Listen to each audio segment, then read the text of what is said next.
Hello, hello. What's up this afternoon, everyone?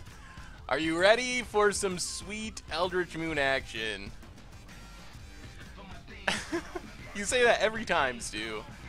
I know you hate the timer. I also am not a huge fan of this specific timer, but what's up, Snork? Willem Fulber, Dinotron, Stu, of course, Baylor, Eli, Jiman. Oh, well, I'm excited. We finally get to play Eldritch Moon, and I've been waiting for Eldritch Moon for quite a while. So, apparently, I'm not the only one that's been waiting. There's already 207 people. The leagues went up about 30 seconds before the countdown timer, and there's already 200 some people. So we're just gonna get right to this and jump into a sealed league for Eldritch Moon. Hope we open some sweet stuff. We're playing Eldritch Moon sealed today, Nino.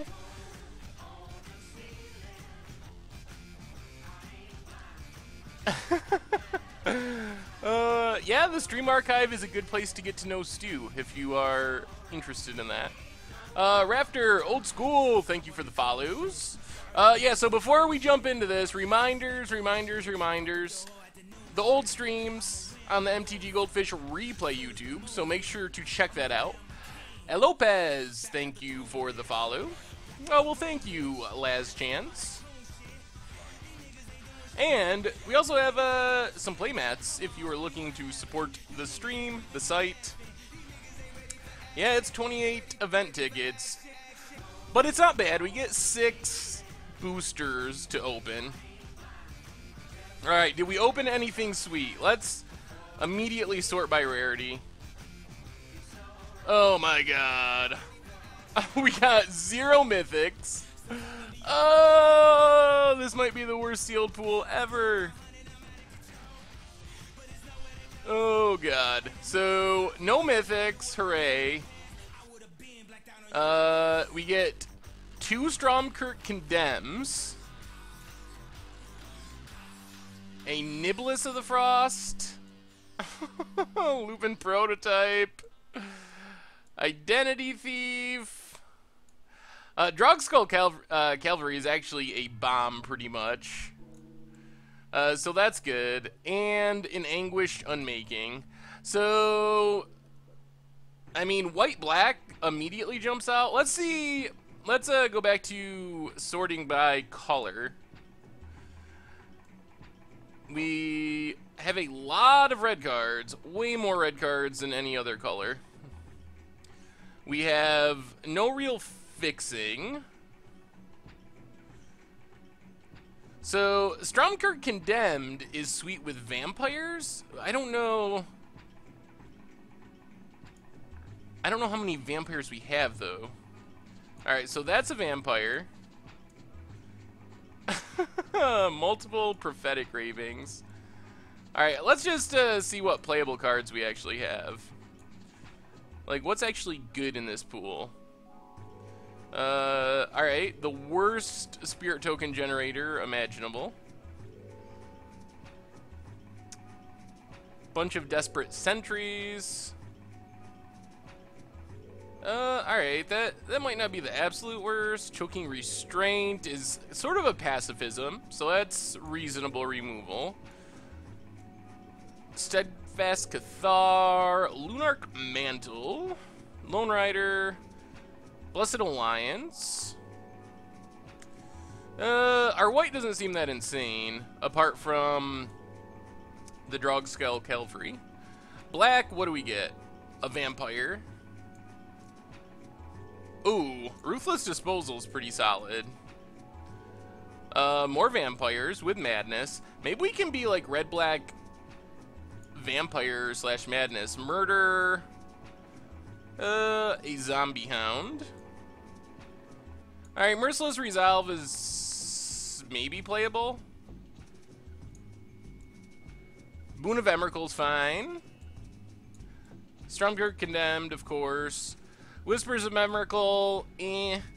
We could play Macabre Waltz, potentially. Shambleback. Sanitarium Skeleton is a nice little combo with Stromkirk Condemned. And I don't know about Borrowed Malevolence. Morn Willow was a bomb. I'd play Abzan for it. Okay. Murder is good. Wait, where's Murder? Oh, Murder is over here. So black gives us some really good removal. Red, Prophetic Ravings doesn't seem that helpful. Maybe if we're very dedicated to madnessing.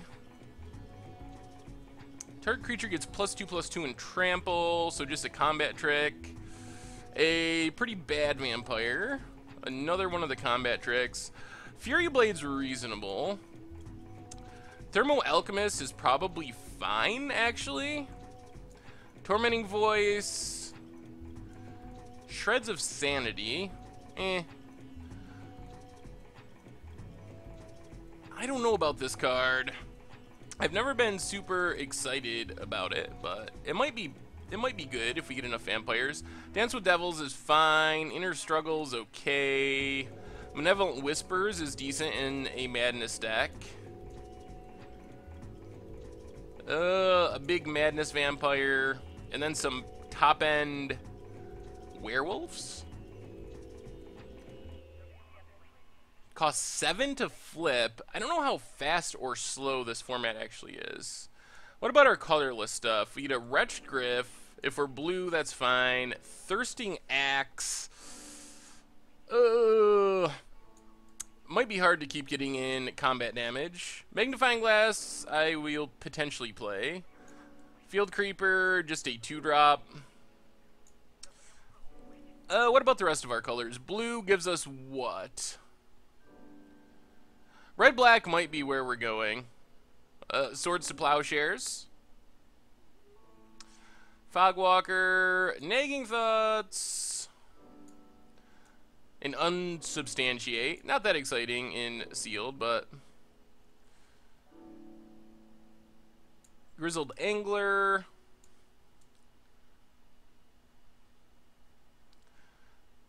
Sleep Paralysis.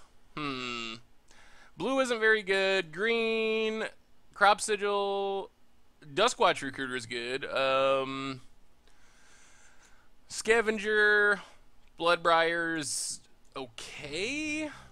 Bribery Courier, Stoic Builder. Green doesn't look all that deep or inspiring either. Emerald's Influence, no thank you. Enchant creature, when it enters the battlefield, you get a 2/2 wolf. Enchanted creature gets +2/+2. That seems really expensive for what it does. I think we're most likely going to be base black-red, and then potentially splashing white if we want to. We could be... can we make a white-black deck? What would that look like? We'd have to play these expensive spirit generators. Fiendbinder is only okay. Desperate Sentry, I guess, is playable? When it attacks, it gets +2/+0. I don't know if we have enough life gain for Lone Rider. I guess Drogskull Cavalry could potentially turn it on.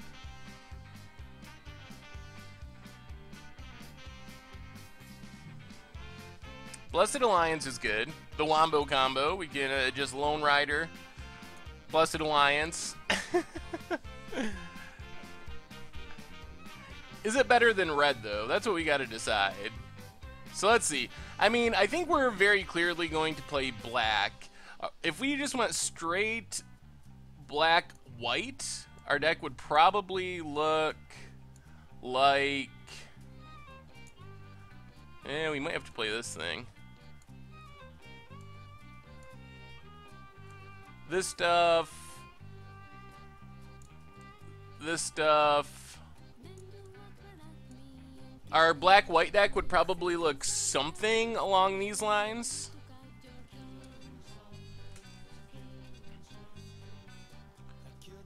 Thank you for the follow, Slotum. There might have been a couple other ones I missed. If you recently followed, I'm sorry, I was looking at our cards.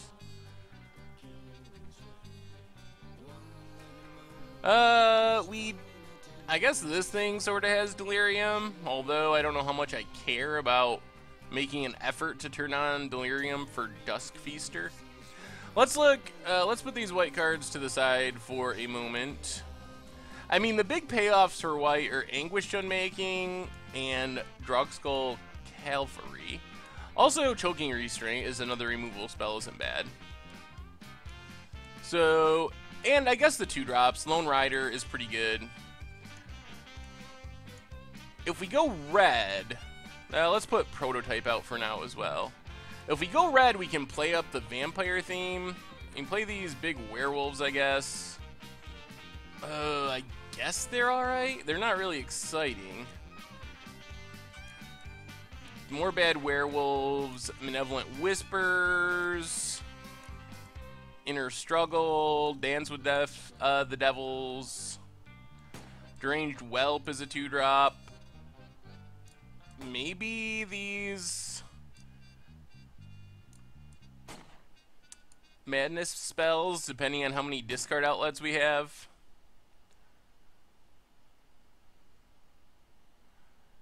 Uncaged Fury, I guess, can steal some games.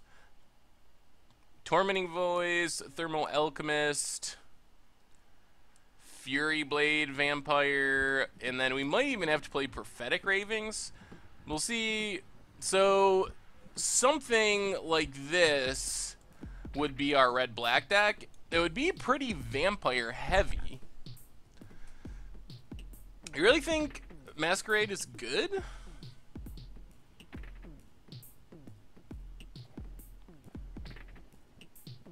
I mean, the only good news is we can discard it at instant speed with, like, Stromkirk Condemned to make it a little bit better.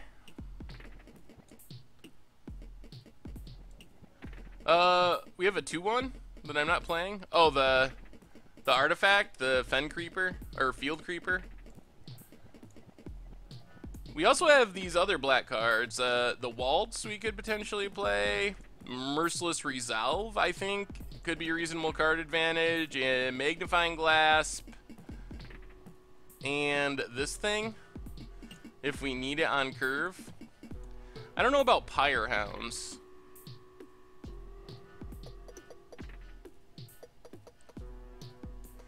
Yeah, we probably can't play those. Do we have enough discard outlets? We have a lot of Madness cards.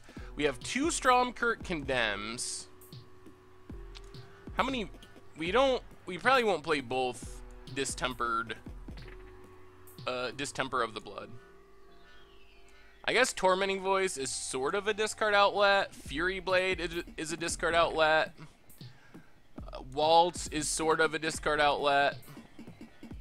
We do have a lot of good removal, which is nice. We don't really have to play some of the worst cards. This is probably the way to go. Just go vampires and removal. What's up, Devil Dread?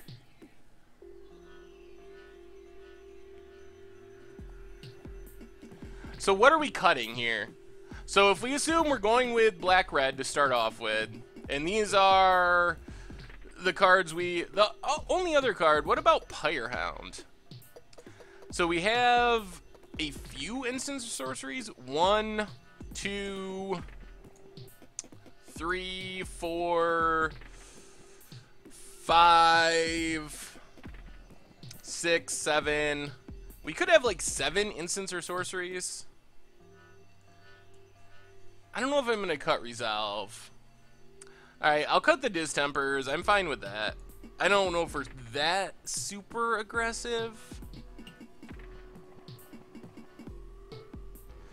Inner Struggle. We might have enough removal without Inner Struggle. It is kind of bad removal. 4-mana token generator. You have a 4-mana token generator? Dance with Devils I don't think is that bad. You just go as aggressive as possible with this list. So does that mean we should be playing?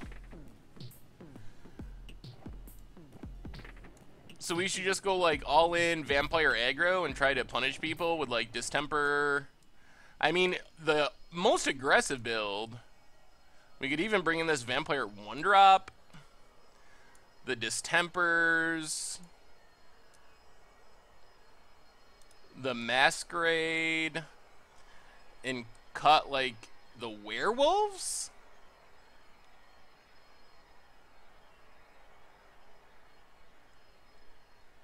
So cut the magnifying glass, that makes sense. I don't know about prototype. That's so risky. Yeah, I'm not a big fan of masquerade either, but a lot of other people like it.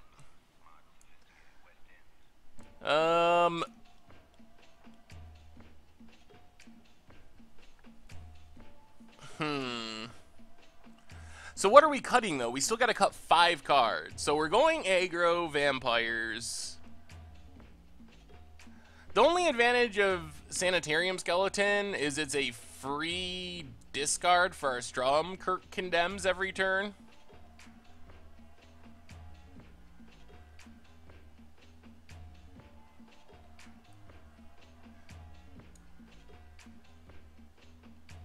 Well, what are we definitely not cutting? Things that we are 100% not cutting are Stromkirk Condemns. I mean, we're probably going to play all the 2-drops that we can possibly play. Fury Blade's a good aggressive 2-drop. Tormenting Voice, I guess, could be in the questionable pile. Creeper, Distempers. If we're going to go aggro, we got to keep all these things. Uncaged Fury. Keeping the removal. I guess there's an argument for cutting Merciless Resolve, potentially. Should we cut this 7-drop? It's pretty big, though. Sack a creature, land, draw 2 at instant speed.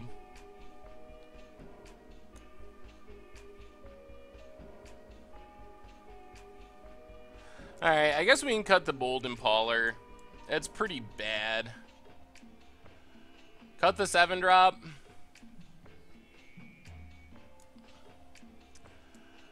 Thermo gets in a bit of damage, but I guess we have enough 2-drops. Oh my gosh. I just don't think Masquerade is good. It's very win more-ish, but... Oh, if I'm getting begged...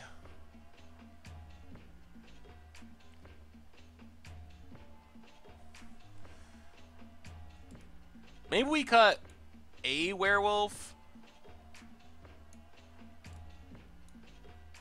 Like, get rid of the non-tramply werewolf.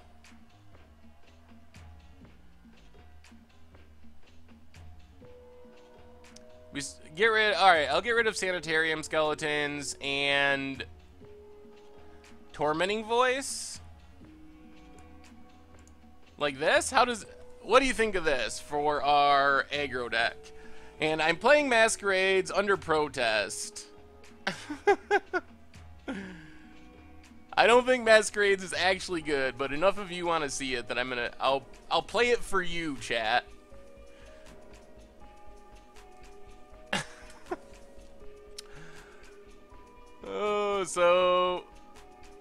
Oh my goodness, y'all are gonna drive me crazy. So many people saying different things. It can be a 5-drop though, and we probably want to wait to finish the game.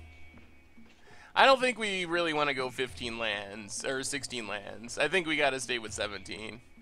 I'm not going to play Prototype, I don't think. It's just so hard to make it good, and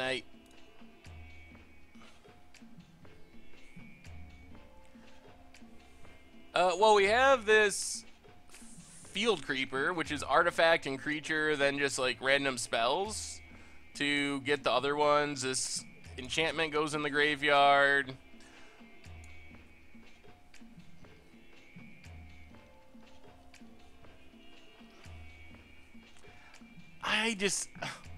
Do I really have to play? We're not going to splash blue. We're not going to splash anything, at least to start off.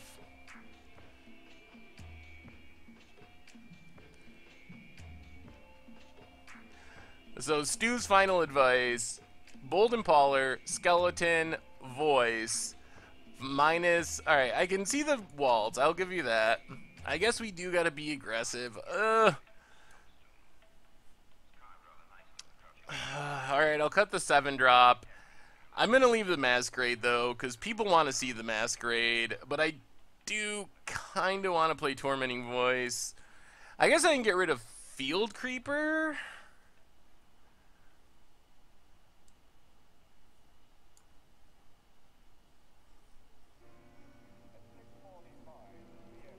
Alright, we're going like this. We can change between rounds or at sideboarding, but we're just gonna spend all day building.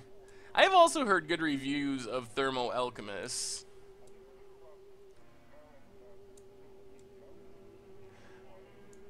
But we gotta just submit at some point. Alright, I'm gonna submit like this. We're gonna try it.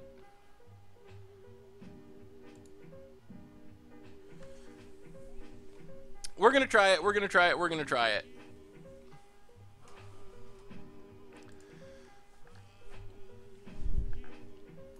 And remember, we didn't really get a great pool here. Actually, I need to see if I can make the overlay real quick.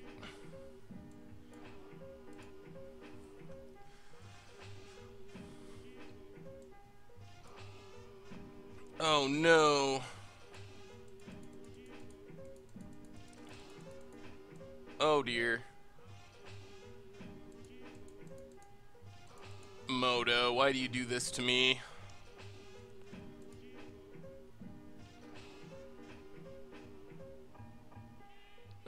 Marty Punker, what's up?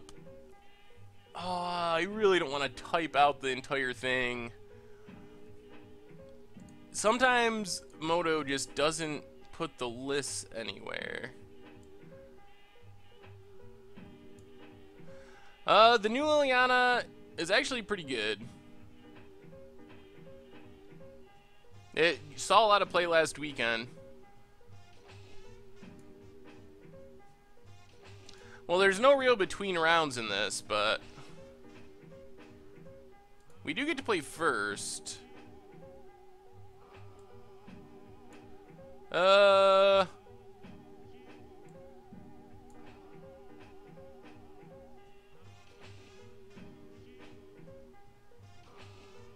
Is there really no way for me to just...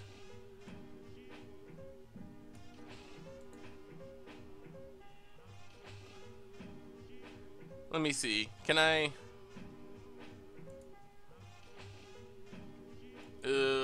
Moto. Alright. Thank you for the follow, someone with a very long name. I guess we'll go without for a slight moment.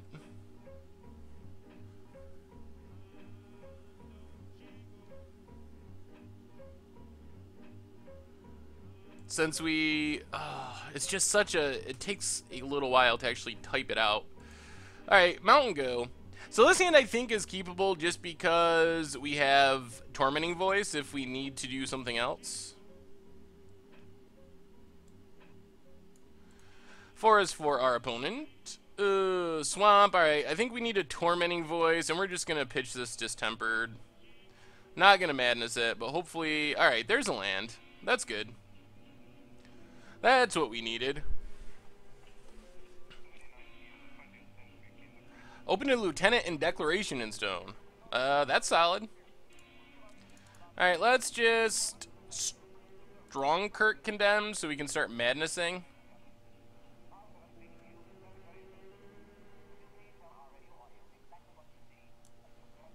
Only once each turn, so we can do this on our opponent's turn. What's up, Ryer FGC? Do you think it's more likely to make a profit playing Draft or Sealed? Not a very good chance of making a profit in either, in all honesty. I haven't actually ran the numbers on it.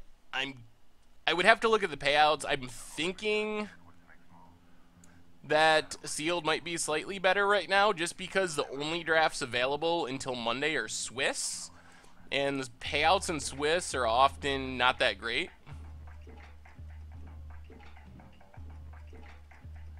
I think they made like 6-2-2-2s instead of 4-3-2-2s, which is fine. Alright, let's...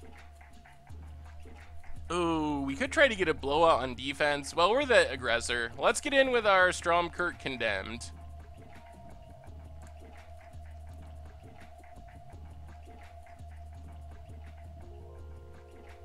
And then we'll just pass the turn, and we can Madness in a Weirded Vampire as a blocker. What about if you're going to sell the cards you get? Is there good value in Eldritch Moon cards? The value is not horrible in Eldritch Moon right now. The problem is you still have a lot of variants. We didn't open anything good in this pool. Noombatin, thank you for the follow. I think Madness here for the blowout's pretty sweet. We get to Madness in a Hill Giant, and our opponent like has to decide if it's even worth trying to attack. And they decide it is not.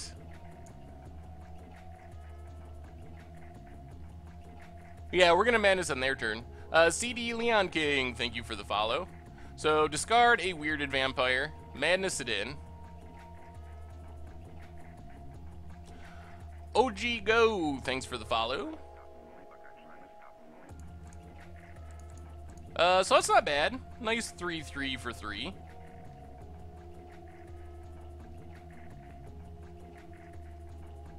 And we draw land, which is also decent. This can give a human double strike, and we don't really have a way to kill it.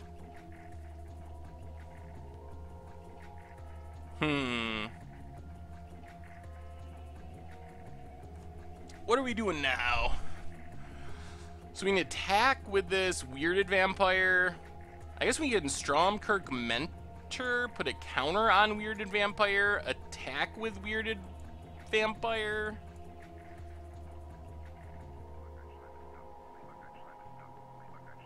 Well, let's play the Swamp.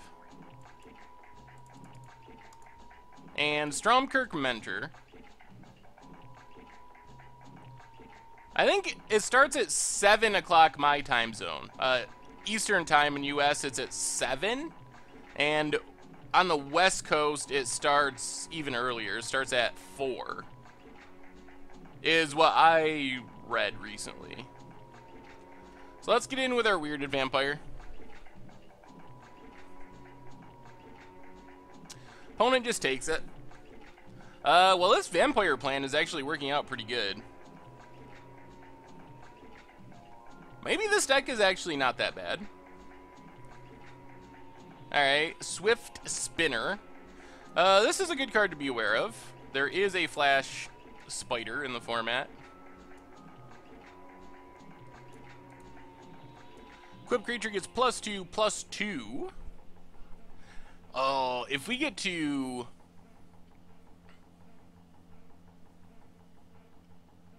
Alright, makes it a 4/4.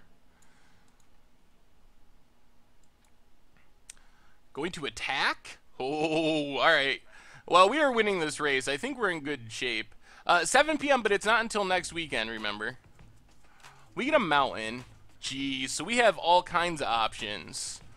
Option A, can we win here? 5, 6, 7, 8, 9, 10. We can hit our opponent to 1. No, that wouldn't work because we got to sack a creature.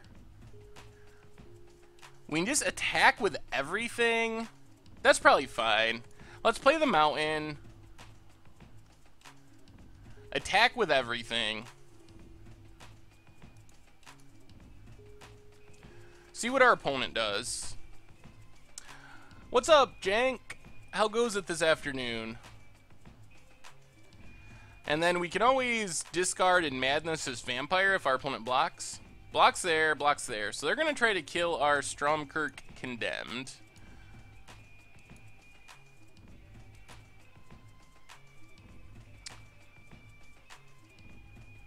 Alright, I guess we were just gonna madness anyway. And kill the spider?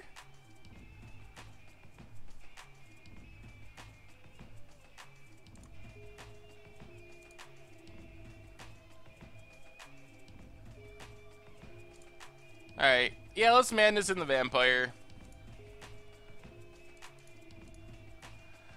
Hit our opponent for 10.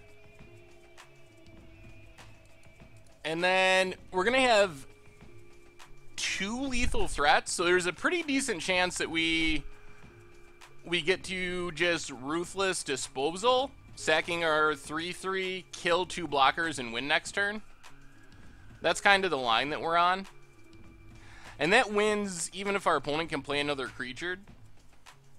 I'm not really worried about the double striker, just because if our opponent's paying 4 to give something double strike, we're going to win the game.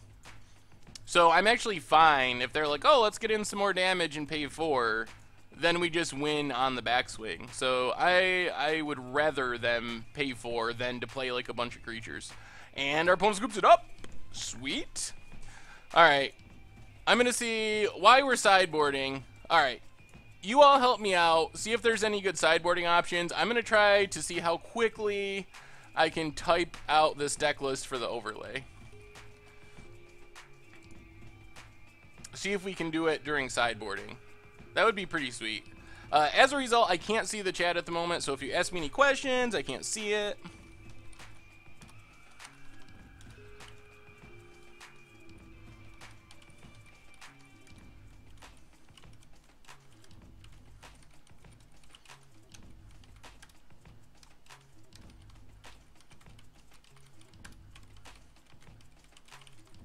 What is this? Distemper of the blood.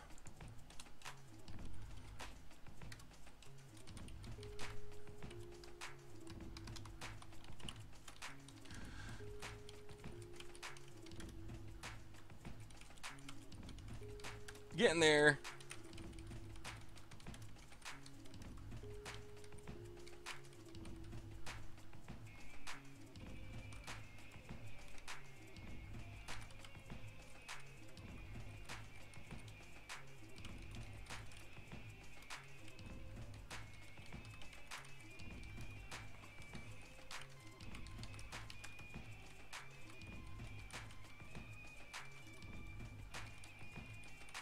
Insatiable Gorgers?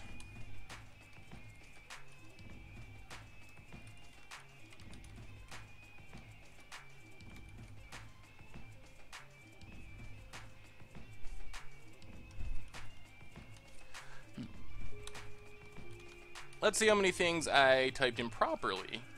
Only 4. That could be worse.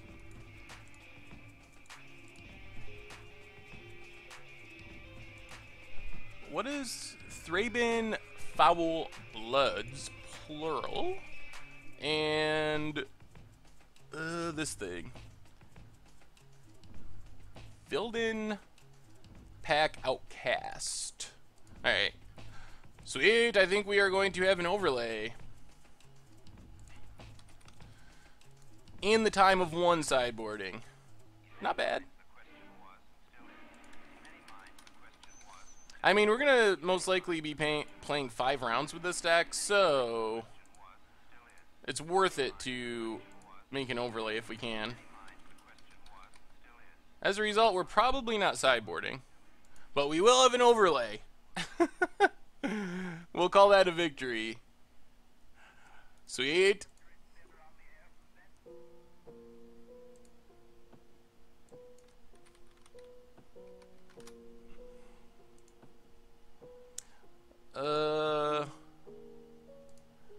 And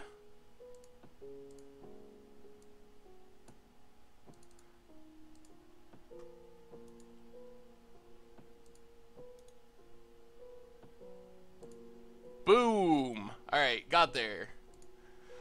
All right, I'm back. I'm back. Sorry about the slight delay. Was overlay making. The overlay is probably more important than sideboarding. I should also change the record. We are not playing Martyr Proc. We're playing red-black vampires. And we are 0-0. But we're up a game. Alright. How's this hand look? Utterly unkeepable? Indeed. Double Strongkirk Condemn is pretty sweet. Oh, I want red mana, though. If we get red mana, this hand is absurd. Alright. Swamp to the bottom. We were playing Martyr proc yesterday. Oh, there's our mountain. Alright. This hand seems like the nuts. Double Strongkirk Condemned. Distemper to get through. Oh, did I type vampires wrong in my haste? I left out the M.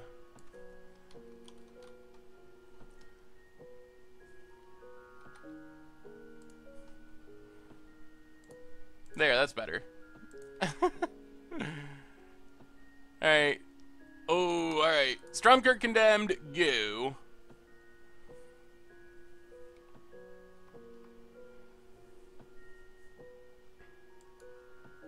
What's our opponent have?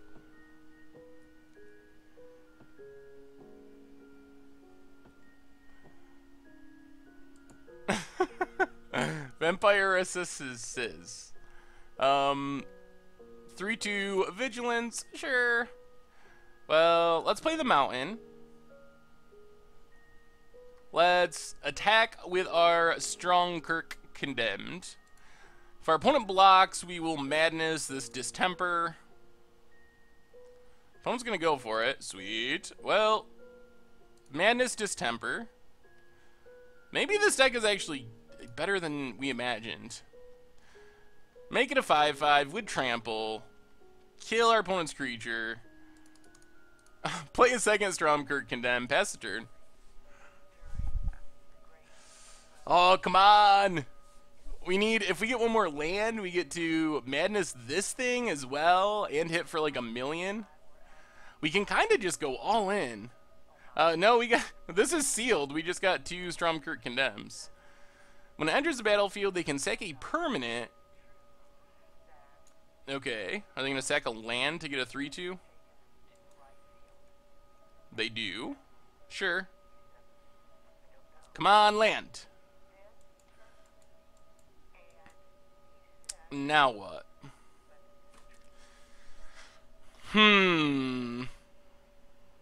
I don't know if our deck is good or not. Did you think this deck was good, Stu? So we could just attack, double discard? That seems really bad.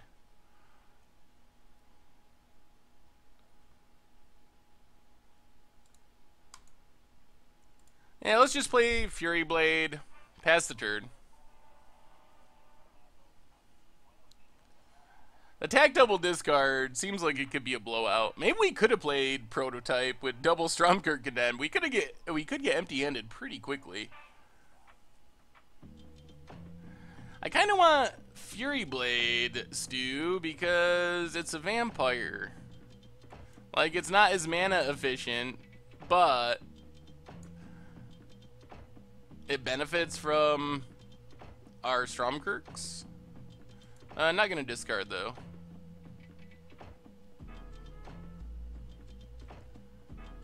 I don't like double attack, no discard. Then we lose a Stromkirk Condemn to an Eldrazi Horror. Our opponent just sacked a land to make a Horror. Like, their hand can't be doing too much.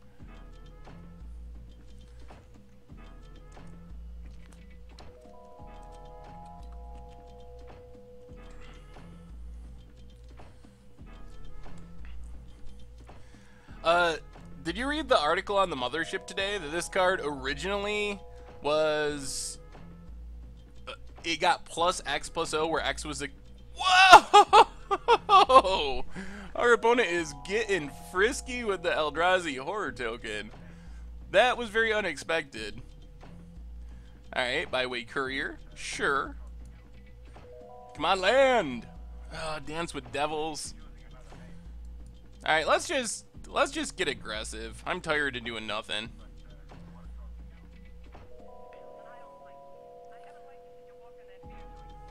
Alright, so let's discard Dance with Devils.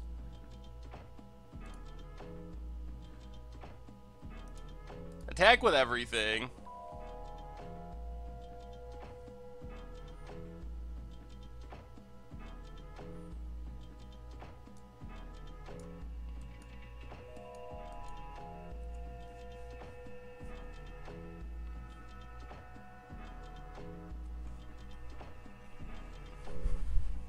Gonna block our Trampler. Alright, well.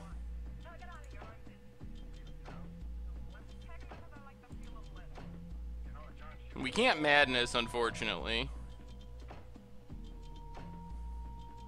Because we don't have the mana.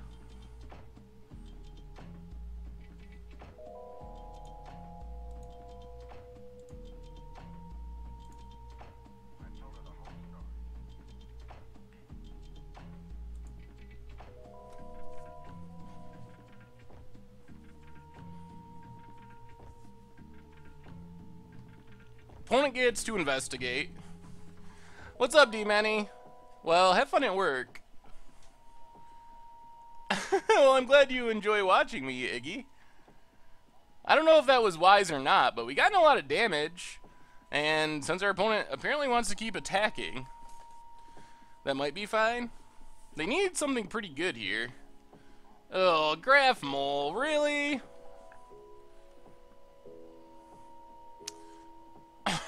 I can't believe our opponent keeps attacking. What? Do they really think they're just gonna win this race? We need it for discarding, Stu.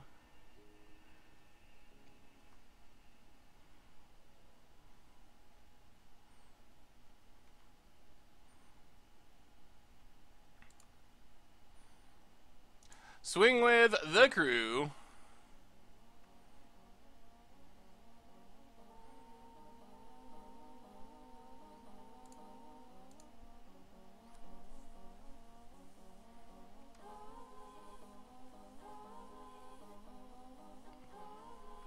Opponent gains a tiny bit of life. We get them down to 4.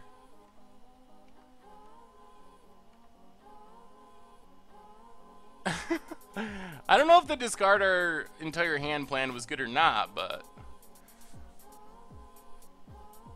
it seemed like a plan.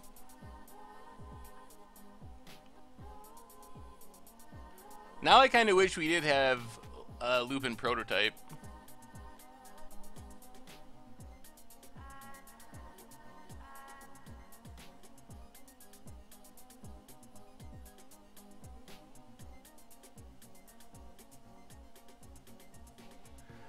Honestly, if I had prototype, I probably would have just discarded it. Like everything else. That Graph Mole was pretty key for our opponent.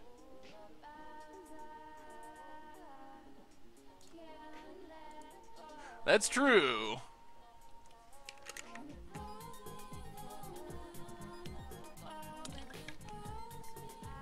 Just attack with both, opponent.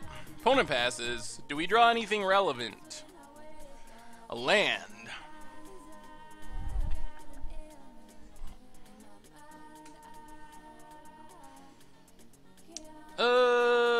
What's our plan now? Nothing? Do we just pass?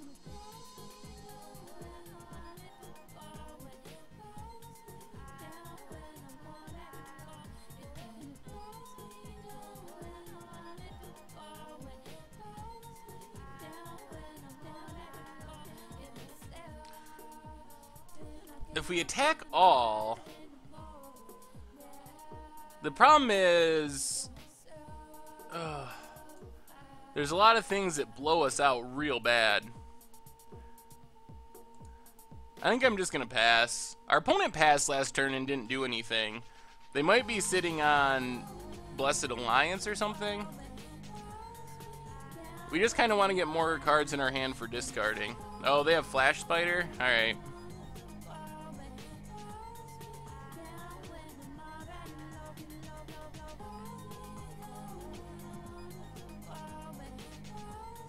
Do we have any? We have lots of removal we can draw into. Blue-red prowess can be alright. Opponent gets in for 3. Thanks for the follow, Grador. Grador. Oh no. Oh, big lifelinker. Now we really need a removal spell. Oh. Oh. Oh, oh, oh. Talk about blowouts. That I can't believe that this card is going to be good, but Grande, thank you for the follow. But this is a situation where this card is going to be insane. So we're just going to discard a mountain. This costs 3, right? Yeah. So discard the mountain.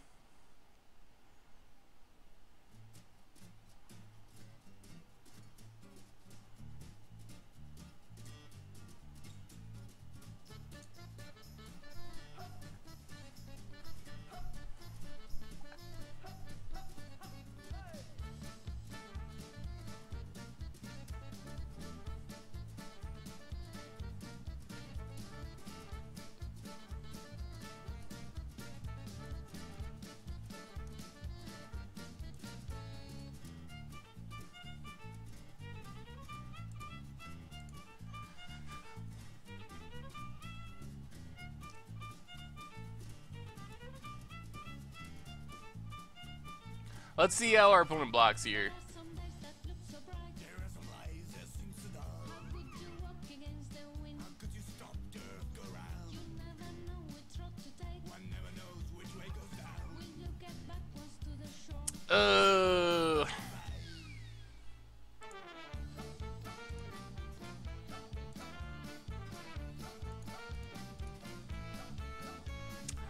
Well, it didn't work out as good as I was hoping.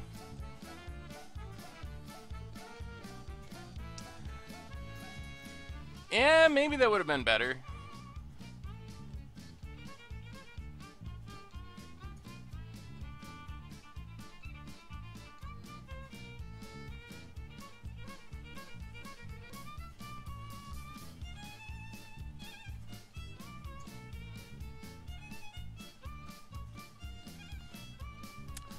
Yeah, I guess that would have been better.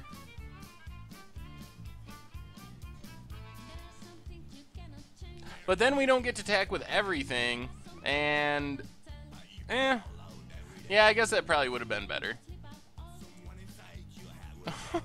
Slayer's Cleaver. Oh God.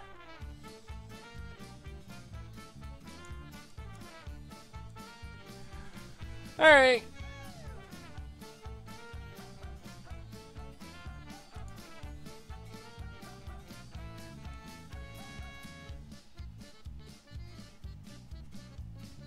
Yeah, that was pretty much the end of us anyway. We're not very good at drawing removal.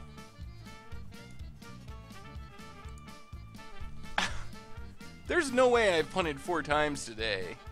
If you want to consider that last one a pun, we can talk about that, but I don't think there's anywhere near 4 puns.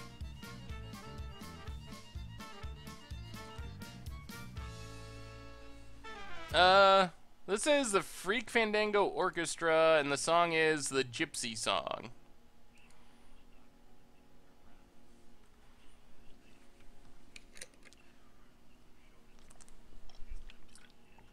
That is true, we did discard a lot of stuff. We were also a little stuck on lands, which made things harder.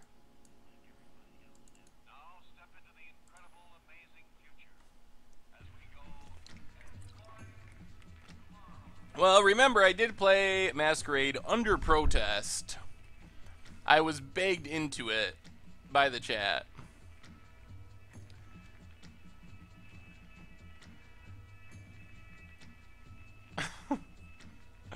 I don't even understand what that quote means.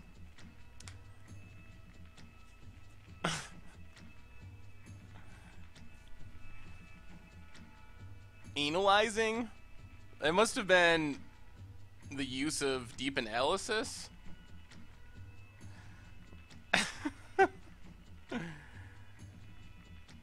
I don't know if we would have won that game or not. Maybe.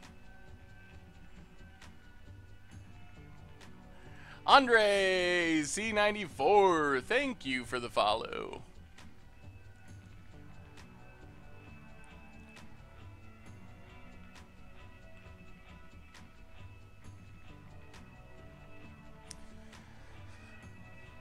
Our opponent's taking their time sideboarding. We get to be on the play at least, which is good.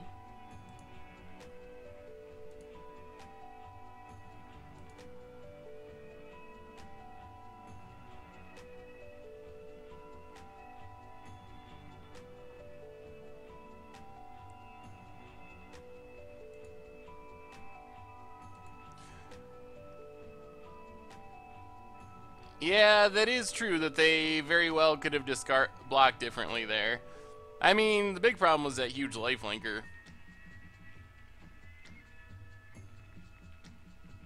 Well, we get to play first and get to start mulliganing.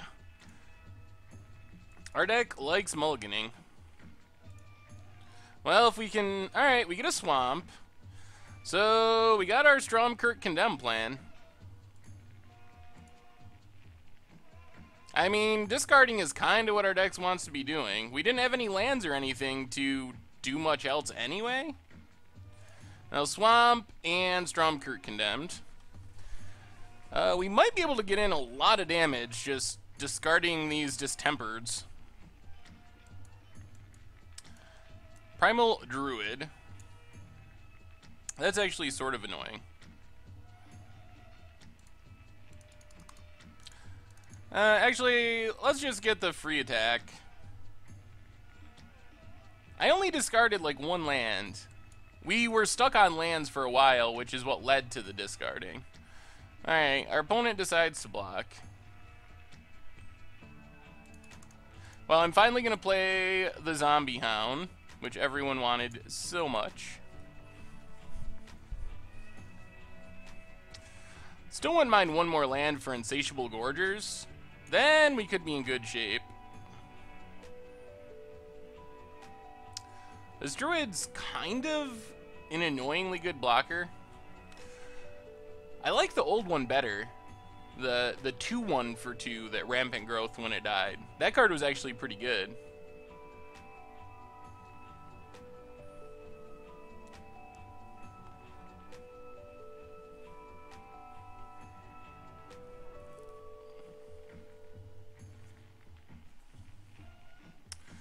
Oh, the stupid Extractor of Sin. So opponent's gonna sack their Primal Druid? Combo. Comboing off. That's fine. We still get a chance for a pretty good blowout here with Distempered.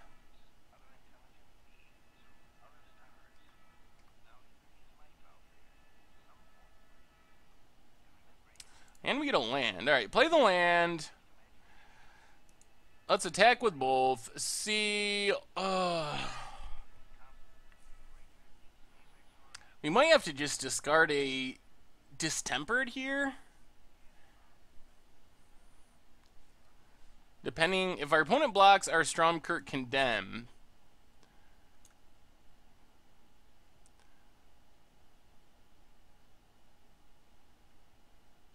then we're probably going to have to Distemper instead of Insatiable Gorgers. Or we don't attack with Stromkirk Condemned, just attack here.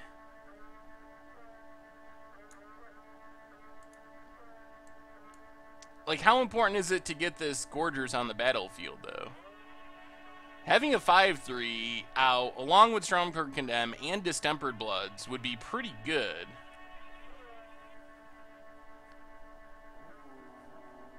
Is it really worth skipping our entire turn to kill this Eldrazi Horror?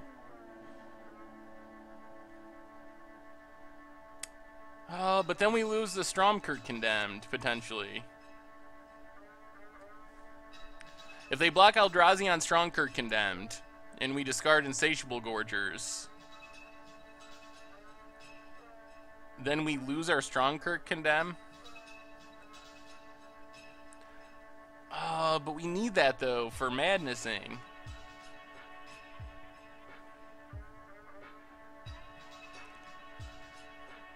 Alright, I'll take with the 3/2.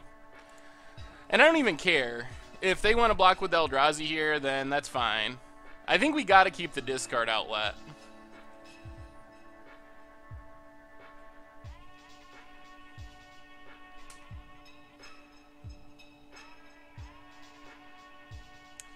Alright. So, fine. I'm just going to let that go. And then we're going to put in the Insatiable Gorgers next turn. Well, we do have 2 in our deck, but we don't have 2 that are available. I think it's more important to get Insatiable Gorgers out here than to... That's just such a high cost to spend our entire turn playing a pump spell to keep alive a Hound. I don't really think that's worth it.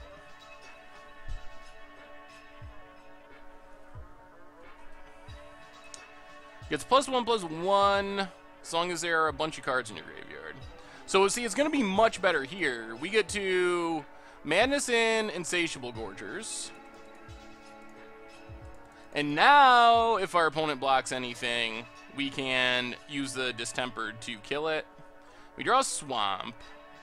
So let's just attack with both.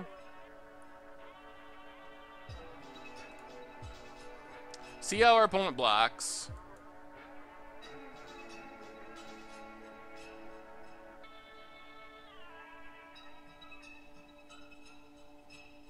Gonna try to trade there. So now we get to discard the Distempered, cast it on Insatiable Gorgers, kill their Delirium thing, get in a bunch of damage, and pass the turn, and pretty much try to do that again next time. So I think that line was perfectly reasonable. Because Distempered is a sorcery, we really need the discard outlet to make it any good. Alright, there's the big lifelinking thing. So just drawing a removal spell would be nice.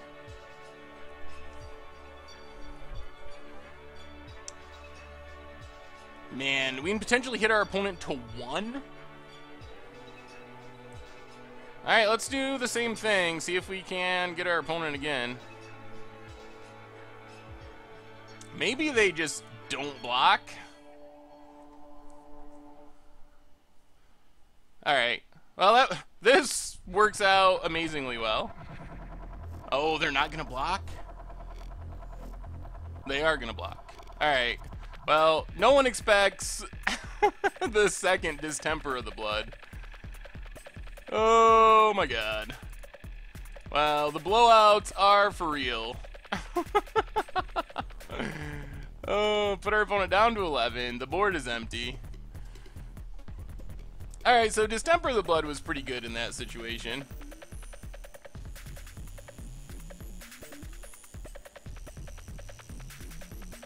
Graph Mole, alright, at least there's no clue tokens.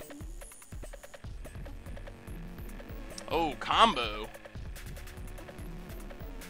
So, well...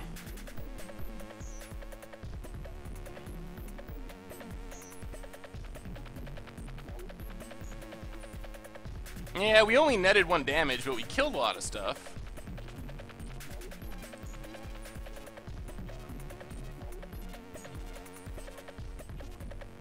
Alright, let's attack with both. Opponent blocks. We discard Sanitarium Skeleton. Get in for 6. Play Impaler. And pass the turn. So hopefully we have the win next turn.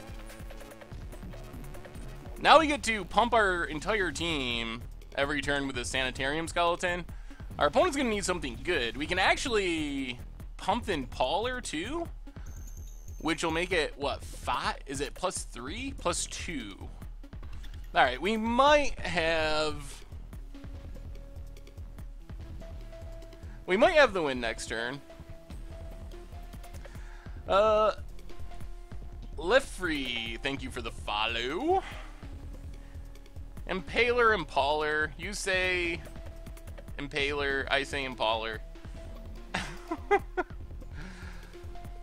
Tomato, tomato, ketchup, catsup. And our opponent scoops it up. Sweet. Alright, well, so far, so good for the vampires. Maybe being the aggro deck is the place to be. 1-0 with red-black vampire assists.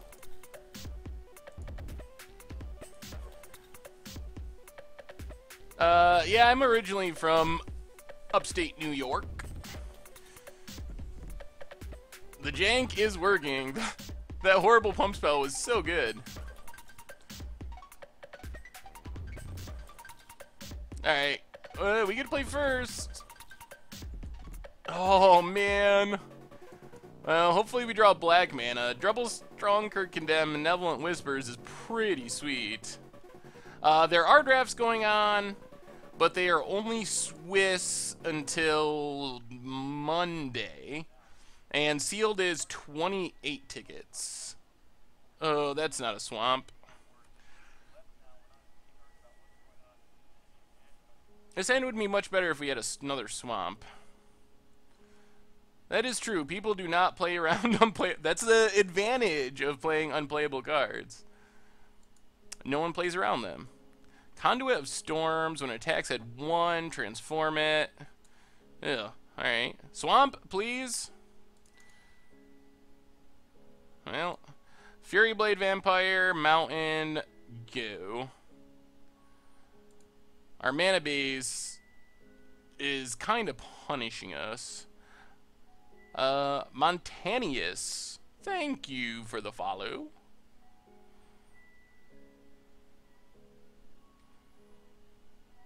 Yeah, I'm more up in the Finger Lakes region.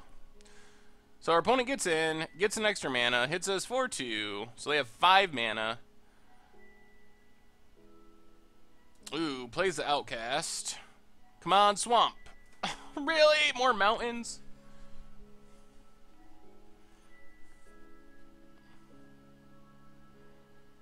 Alright. Well, let's play our own Outcasts. And no attacks, no discarding. If we don't draw a swamp soon, we might start discarding Strong Kirk Condemn.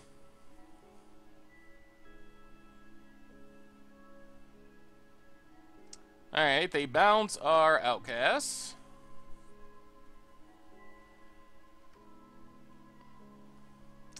Gets in with the Jink. We could be killing their stuff if we ever drew black mana. Alright. Oh my lord. Well, we are not where we need to be. If they have another removal / bounce spell, we're in such bad shape. And next Friday for the Pro Tour.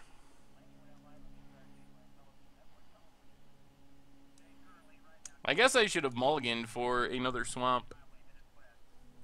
Maybe we need to be playing an extra swamp.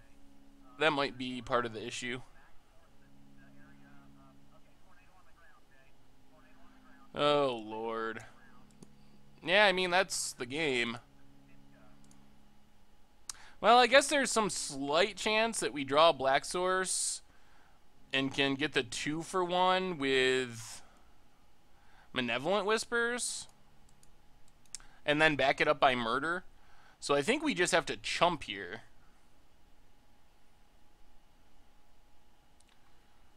We have to chump and hope we draw a swamp, and if we draw a swamp, then we're still sort of in the game.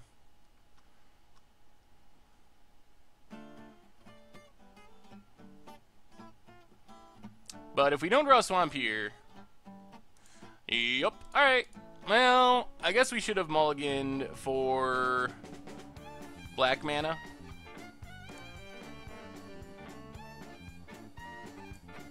I'll bring in an extra swamp. That was...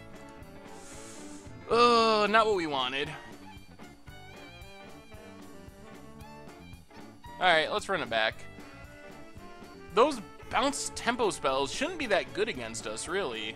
But they were good against that hand.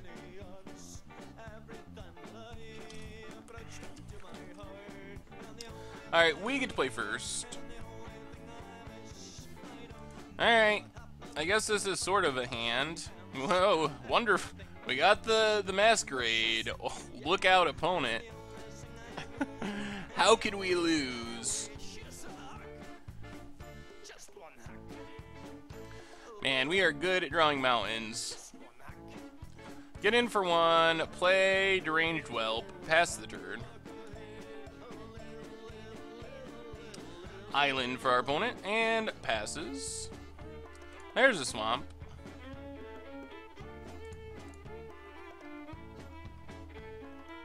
I don't even think I really want to play the Masquerade yet. It just doesn't do anything yet. The Scob, do we want to kill that? Probably not yet. We don't even have a vampire for this. Let's get in with our menace thing.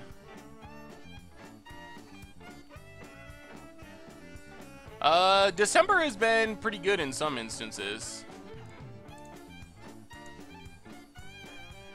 No, I'm from up in the Finger Lakes area.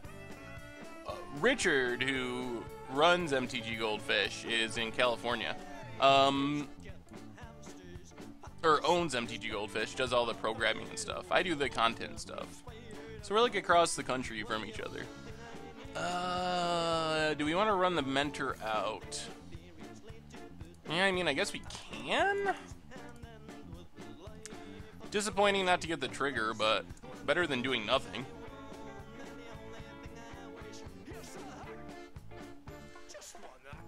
Island. How are we doing, Stu? Do you approve? We got kind of blown out in game one by never getting our second Black Source and having strong Kirk Condemns in hand. Double strong Kirk Condemn. Kept my hand with double strong Kirk Condemn, one Black Source, never got the second one, and just completely got killed. Savage Alliance. Jeez, is this a 2-for-1? Good God. Well, that is a blowout. Now, let's get in for one. Play Mountain, play Fury Blade, leave up the murder, pass the turn.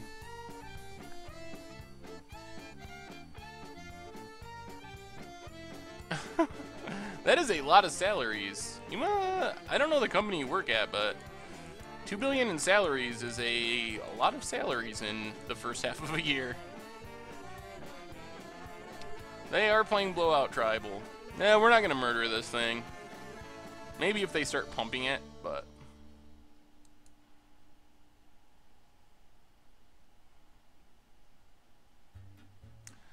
Oh, sales, okay. I don't know why I said red salaries. That makes more sense. Well, it's still pretty impressive. Slightly less insane than paying out $2 billion in salaries. We're kind of winning the race-ish.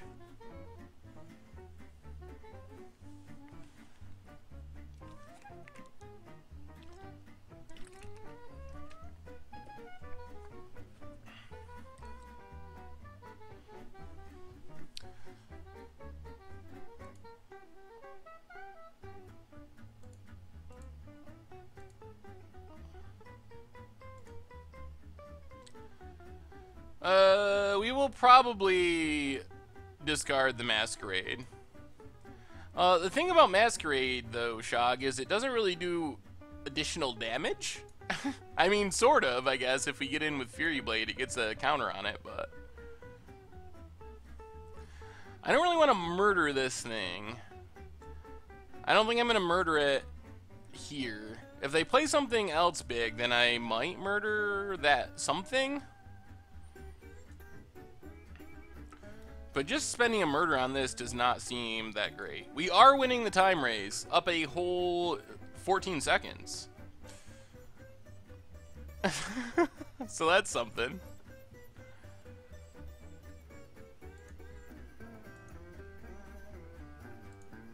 Our opponent's really tanking on this decision. So, let's see. Moto prices are going up. Looks like Liliana is the most expensive card in the set at the moment. Oh my god. Blowout Tribal is certainly for real. Oh my god. And they're madnessing a Blood Mad Vampire off of it. See, so why why we're doing good, there's something to be said for just opening mythics. Like that works well if your plan is to win an event.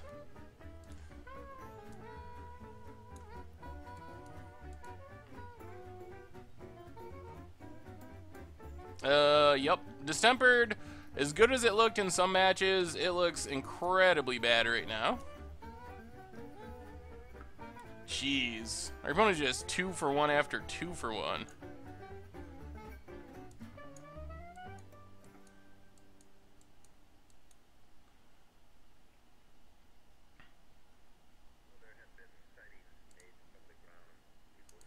And now reduced to ashes.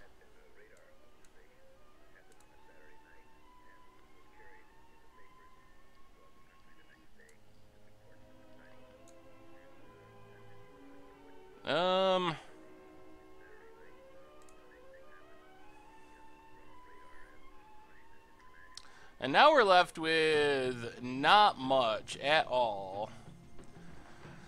Yep, this is the second match. We're not up a game, though. That's incorrect. We're down a game. We didn't really cast any spells in the first game of this match. Yeah, our opponent has just much better cards than we do. So being aggressive can work in some matchups, but it doesn't make up for the fact that some people just open better cards.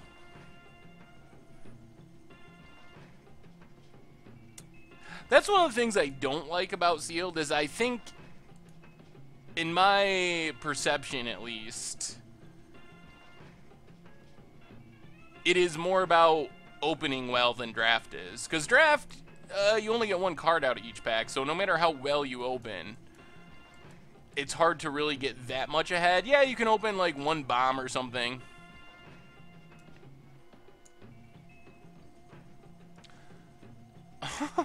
And they have a Scuttler to get back Nahiri's Wrath. Yeah, I mean, I think our deck is doing good with what we got. Like, I think this is definitely the direction to go, considering what we opened. But it's hard to overcome just pure card quality. Meadow Theus, thank you for the follow. The Pro Tour starts next Friday at 7 Eastern Time. Yeah, I usually play draft over sealed, except during pre-release events, because I just do not like Swiss drafts, especially for streaming. You wait so long between rounds if you play Swiss drafts, especially during pre-releases.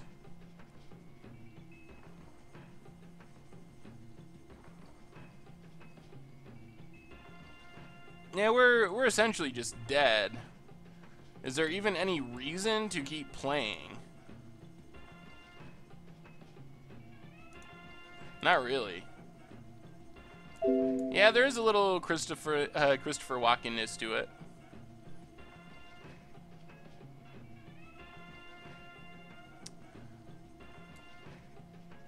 Yeah, that's not gonna win us the game though. They still just kill us. Bibble Babble, thank you for the follow. Well, the nice thing about this is it's a sealed league, so you get to immediately go into another round. There's no waiting between rounds in leagues. So we automatically get to jump right into it. What do I think about having draft leagues? I don't know. It takes away from a lot of what we associate with drafting, with the table, what seat you're in, what you're getting past. all that stuff goes out the window. So it would be very different than traditional drafting with draft leagues, because you wouldn't just play people who were in the same draft pot as you. You wouldn't have anyone passing to you. It would be more like Hearthstone, where it's like, oh, we give you whatever, so many random cards, and that's what you get. So it would be like a mixture of like sealed and draft to some extent. You can purchase the cards now. You can find them in bots. It's going to be hard for the rest of today because the supply is low and a lot of people are trying to buy them, so it's challenging to get the cards like immediately. But by sometime tomorrow, you should be able to find just about whatever you want from the bots. And I mean, if you put some work into it, you can find them today. You just got to think though, events started at 1, it's now 2:15, so most of the people that are doing events are still in their events, so there's not even anyone out of events and selling those cards to the bots yet. Corndog Advocate, thank you for the follow. What if you get in a table with your friends and they pass you all the best cards and you 5-0? Theoretically, you could do that. I don't know if it really benefits you in the long run, because I think if they did draft leagues, you wouldn't have tables. You wouldn't have anyone passing to you. That would be what we would lose with draft leagues. Alright, we get to play first. Well, I would rather have all black mana than no black mana.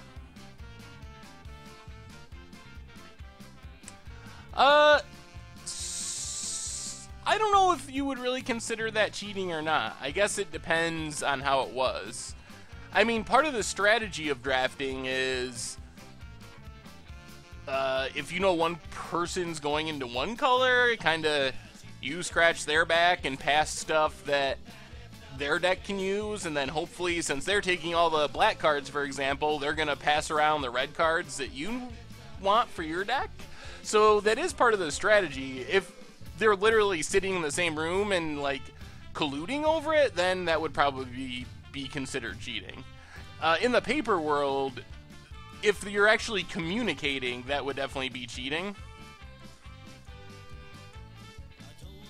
But if you watch like Pro Tour decks or something like that, you could definitely, or Pro Tour drafts, you definitely hear like, oh, well, I know this person likes to draft black a lot, so I made an effort to not draft black cards because I knew that I had a good feeling that they were going to be taking them. So I just shipped the black cards to them, and because I figured they'd be taking them anyway, and I went in a different color. Wandering Wind, I will take that as a compliment. Well, thank you. I'm glad you consider me the best Magic streamer, so I guess that is an honor that you would consider that. I don't know if I would say that's true, but I definitely appreciate the sentiment. Well, we got the Condemns, so let's just swing with both. I kind of wish the skeleton was dead, actually, or we hadn't played it.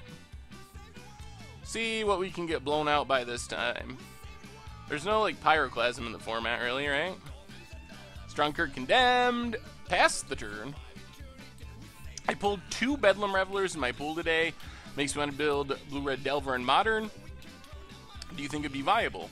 Well, Delver decks are viable, and Bedlam Reveler could potentially be in it, so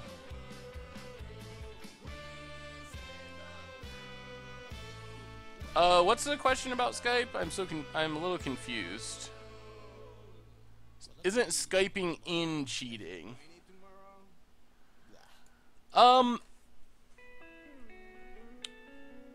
don't know if that's really I think that I could see that being a problem if both players were like playing the draft and you were, alright, and you were using that to like get information from each other.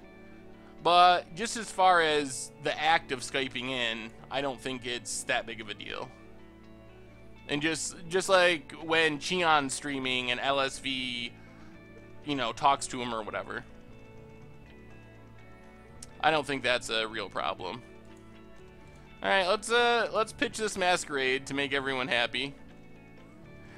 Outside of Bad Company, what do you think the best standard deck is at this point? I think the best standard deck outside of Bad Company might be Spirits.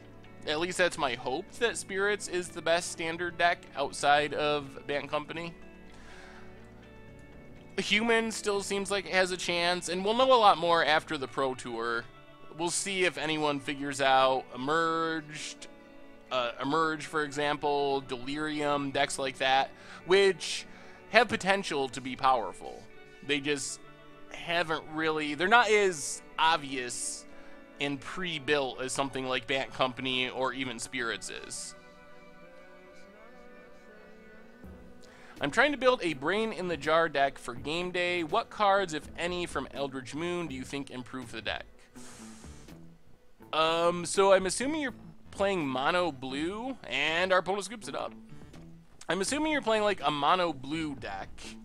And if you're playing mono blue, I don't know if there's a whole lot from Eldritch Moon that I would put in mono blue Brains, honestly.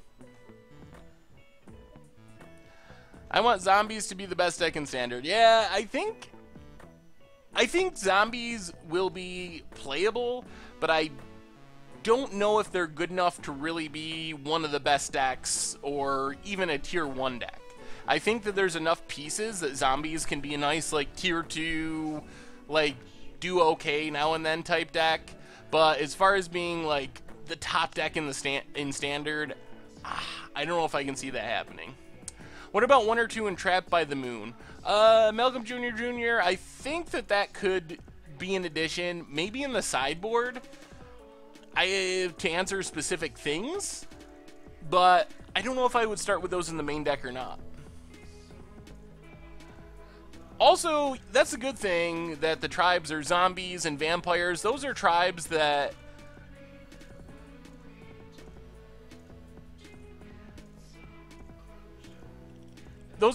get support in a lot of sets, so I think it's possible that even in Kaladesh, which you wouldn't think of as a zombie set or a vampire set, there's a decent chance that we get some number of vampires and zombies in those sets. Is my resolution or screen like the biggest ever? Everything on the screen is so huge, it would kill me. I don't think it's abnormally big, but thank you for the compliment, Duck. What do you think about Bant becoming a mid-range deck when rotation comes around? Seems possible. You can throw Tamiyo in there instead of Collected Company and play like a bigger Bant deck. I mean, you probably just play a lot of the same Bant stuff, but with Collected Company, or go like more go more human focused. Our opponent's going to 5. Am I going to do a deck on the blue-red tutelage deck from the IQ in Aurora? Looks spicy. I will have to check. I don't know if I've actually seen that deck. RS Blunden, thank you for the follow.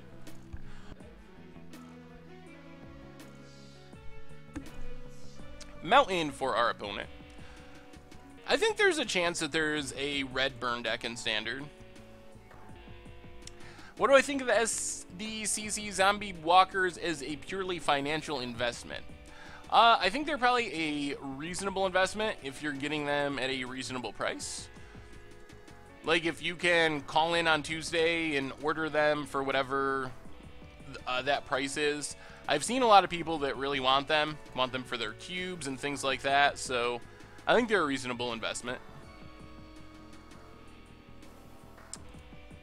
I don't know if they're as good as the original black on black Planeswalkers, but I think they'll be fairly popular. Let's just go removal spell plan with this tempered if our opponent blocks.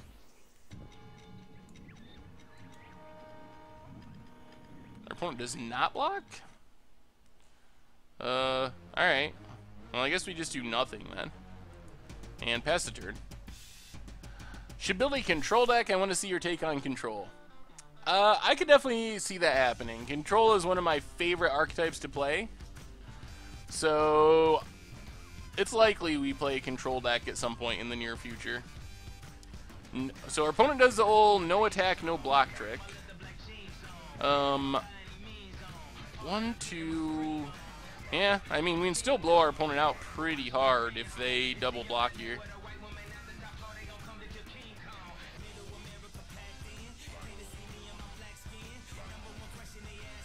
Alright. We'll just discard it and kill it.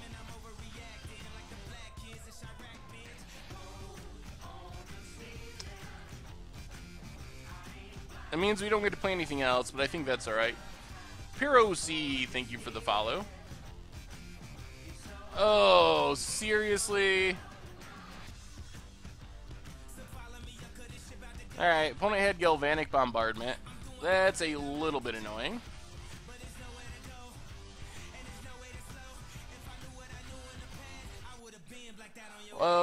When do you think it's the best time to buy singles on MTGO between today and the Pro Tour? I would wait till closer to the Pro Tour. Things are going to be very overpriced, at least until, like, at least until release events start, like Monday, Tuesday. So if you can wait till the middle of next week, you're definitely going to save yourself money overbuying them now. And then a lot of stuff will continue to go down through the Pro Tour, but if things that do well at the Pro Tour will probably start to increase. So that's the risk you run. Alright, let's dance with the devils. Mountain, and I guess we just play the Outcasts.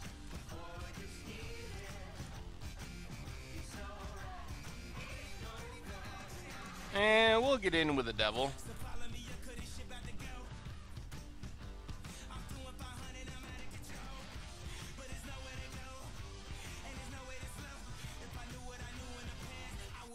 Well, I mean, if you are willing to wait longer, the better. Like, after the Pro Tour will be cheaper, that's true. So you're saying that the value of draft will go down as we get further away from pre-release. That is true. That is one of the reasons that drafting during pre-release is somewhat viable, is because the cards are overpriced right now because their supply is super low. So most of the cards will be significantly cheaper in a couple weeks than they are today. We actually get to flip this thing? That thing plus Uncaged Fury seems pretty good. Now let's attack with some devils.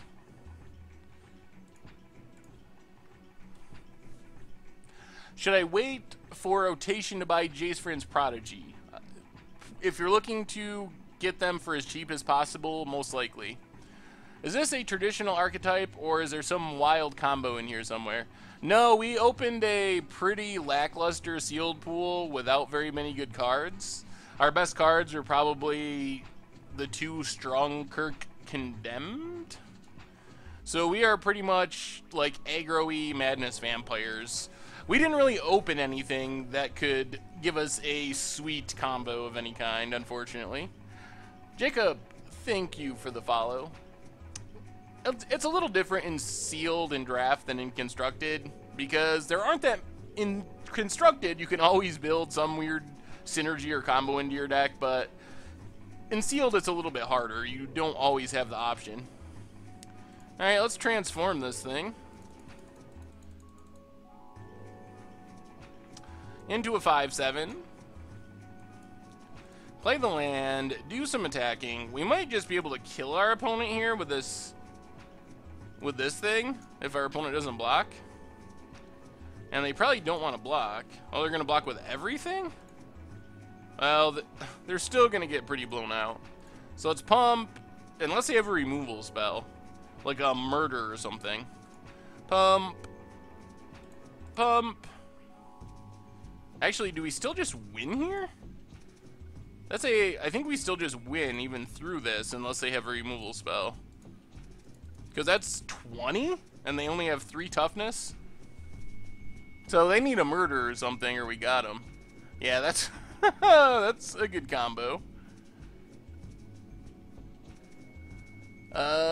Sweet. Well, our opponent mulliganed a lot in the second game, but we still got there.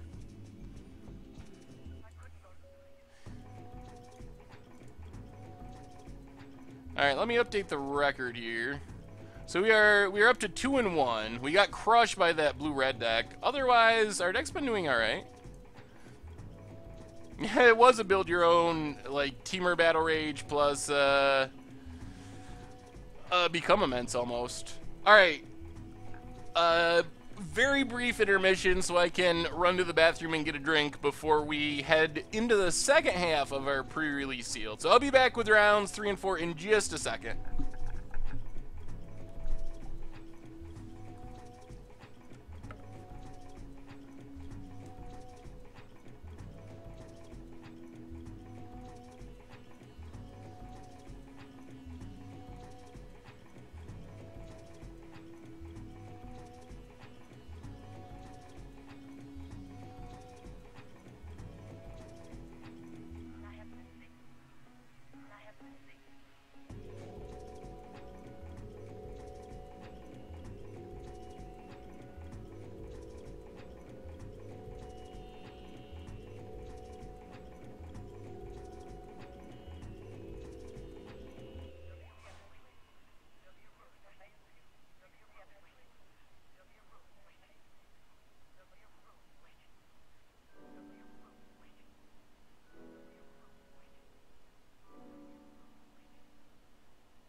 Alright, I'm back.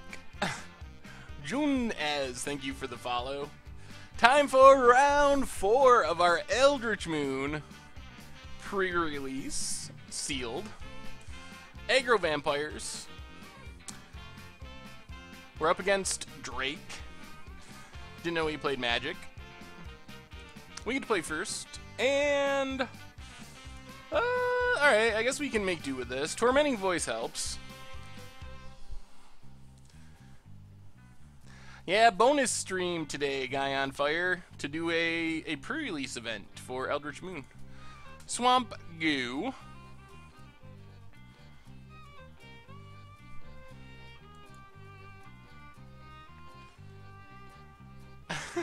I should have guessed that Drake played Magic. Plains for our opponent. I think we're just gonna Tormenting Voice. Pitching a Mountain. Alright. Nothing too exciting, but we got through a couple more cards. I agree that it's a big disappointment. Equipped creature gets +1/+1 in vigilance, additional +1/+1 if it's a human. Oh, we're drawing lots of lands. You know, let's just Sanitarium, Skeleton, Swamp, Goo.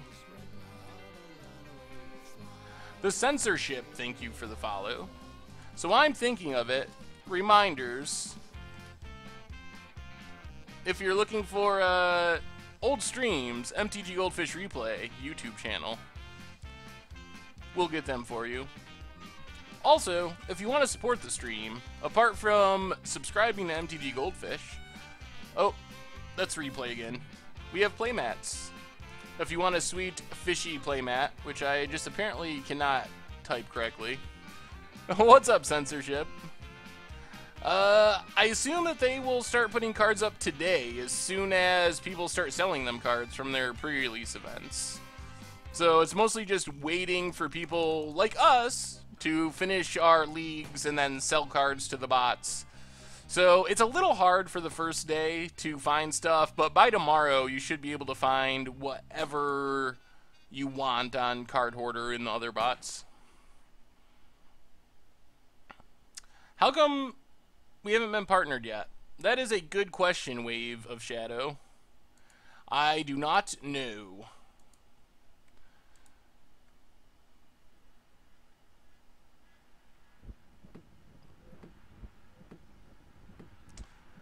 Awesome. Thank you, Wandering Wind. I'm glad you like the Replay YouTube channel.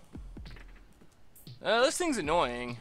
And when it dies, I get a Eldrazi. Jay Frisky, thank you for the follow.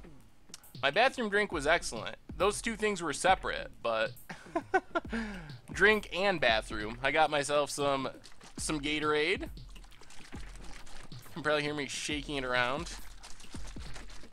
So I decided I was going to start drinking Gatorade and not drink soda anymore. So I got like a big thing of the powdered Gatorade.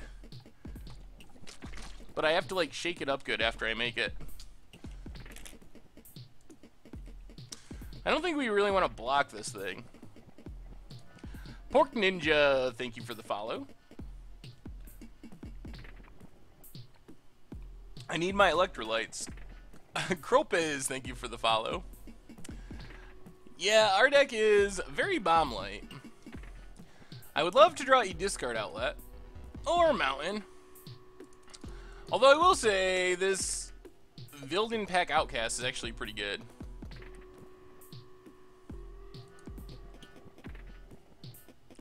I think Gatorade is better for you than soda.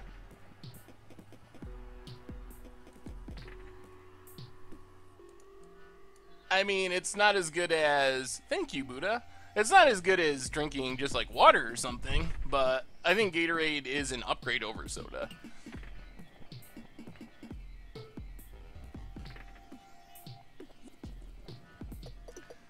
That was a Gatorade story, Key MTG. That wasn't a bathroom story, that was a Gatorade story. Oh, thanks for the follow, Buddha. Jeez, they are going big on this thing. +2/+2, pay 1, sack a permanent, gains flying until end of turn. Oh my god.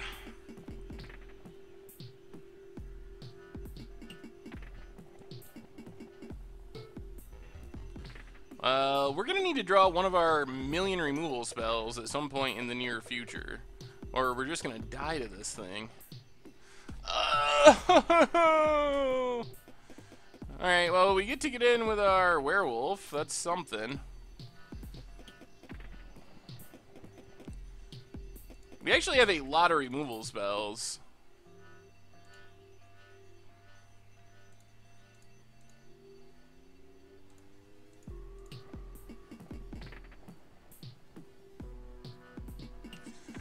Maybe we can race somehow.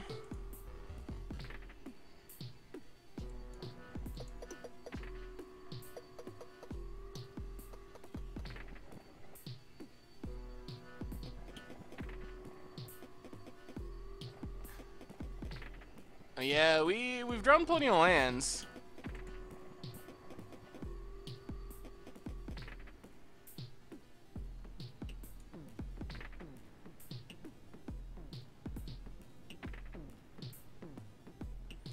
Well, I mix my own Gatorade, though, like I was saying. So I know that it's like 90% water because I fill it up with water. And it's Gatorade Frost. I'm sure that changes the equation to some extent. Another outcast.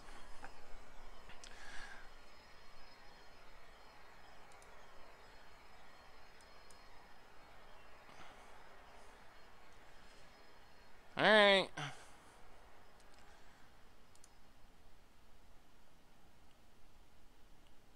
Let's get in with the outcasts.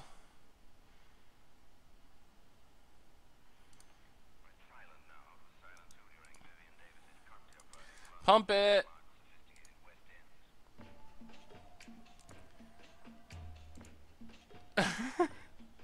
Pump it.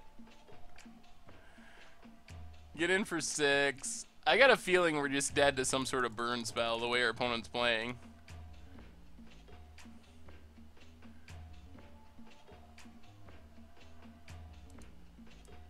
Man, we're just not good at drawing removal when we need it.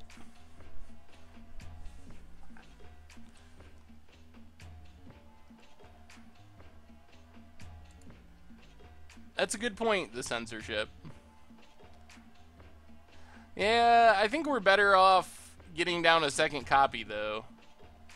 Because we already can get in a lot of damage, and with 2 of them, we might be able to just win. Jeez, 5 Galvanic Bombardments is a lot. Well, if our opponent has a burn spell or a pump spell, we're just dead. Or they have Gold Knight Castigator. Alright. Well, we did not... Yeah, it flies. It can sack a permanent to fly. Oh, so many removal spells that we didn't draw.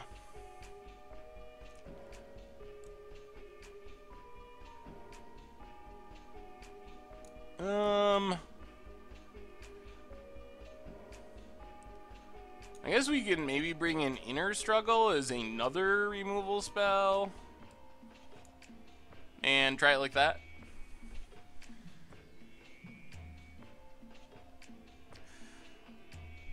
I don't know if Spell Queller is really going to get banned. That seems a little extreme.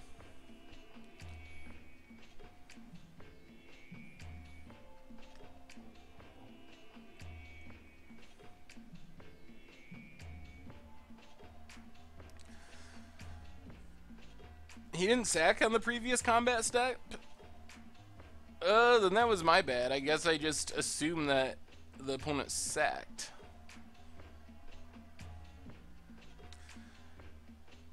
Inner Struggle does not kill Castigator? Nah, I don't think Coco will get banned.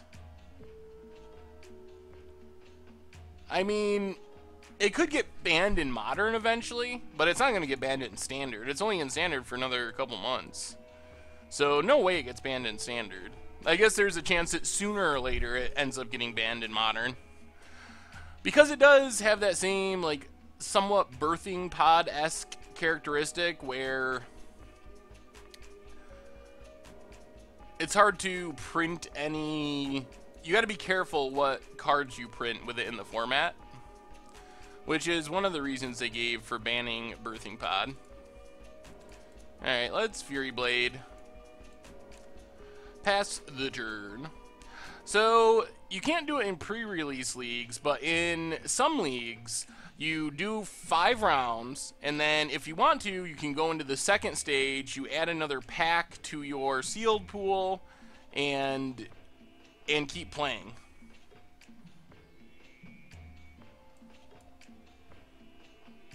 Let's just Impaler, Mountain, and pass the turn.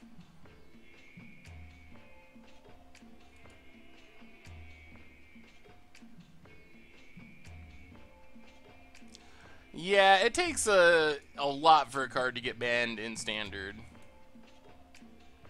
No, it's not exactly Pod, but one of the reasons they gave for banning Pod was we have to watch what we print because of it, basically. And I think the same thing is somewhat true of Collected Company. When it dies, our opponent gets an Eldrazi.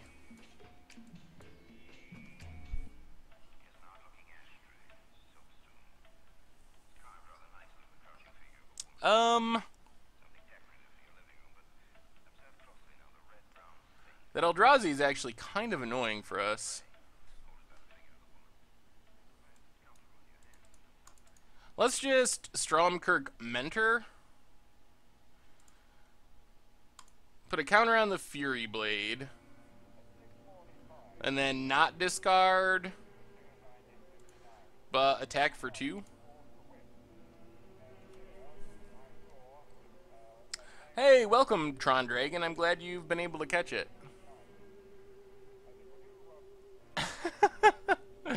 That's alright, Alex on Fry. I'm used to it.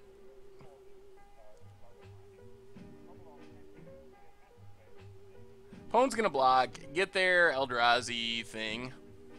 Bange, thank you for the follow. Yeah, I don't think it's at a point where it's in danger of being banned in Modern now, but I think it's a card that years down the road could be in that position. I don't think it's anywhere near that at the moment, though. It's just a good card in a good archetype. Am I just playing the 5, or am I going to play more? Probably just the League. Most likely. Yeah, I think everyone's a bit burnt out on Eldrazi at the moment. Wandering Wind.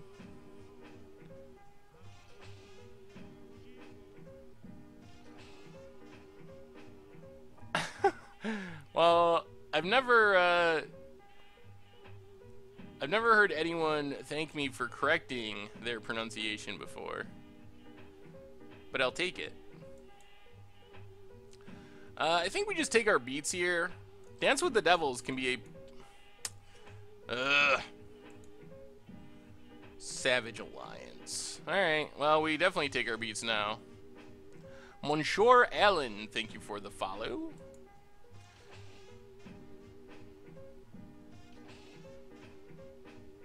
Ooh. Alright. Well, let's keep... this time, let's just discard Insatiable Gorgers, I think.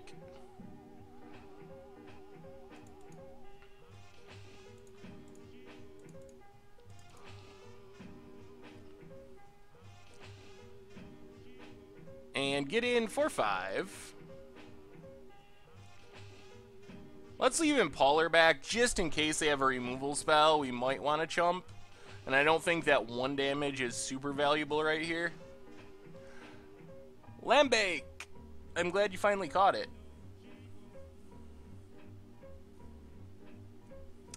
Opponent is going to keep attacking. They must have some trick up their sleeve. Or not.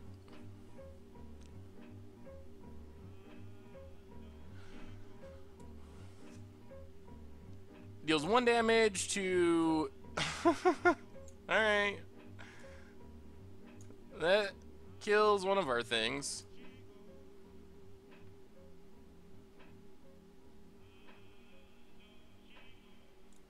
How does this flip? They got a piece 6? So they can potentially transform it? Alright, alright, alright.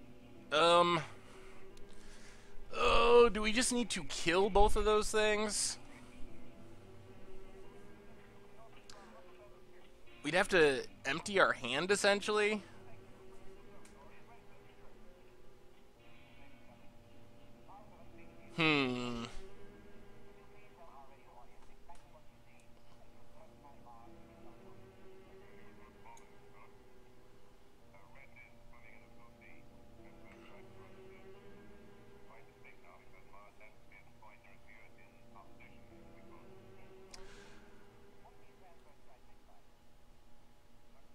Let's just attack with both. Not discard.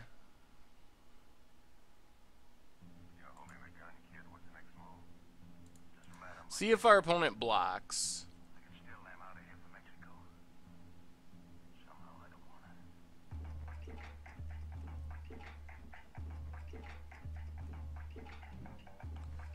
Opponent takes it. Alright. In that case, we'll just play the swamp, pass the turn, and then we can dance with the devils, and then use the devils to kill our opponent's stuff. So they might just flip here.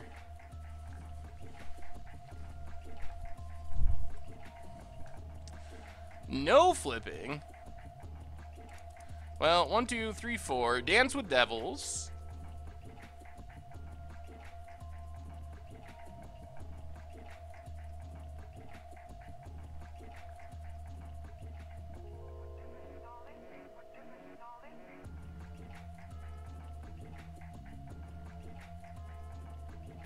Now they transform, but they don't get the damage out of it.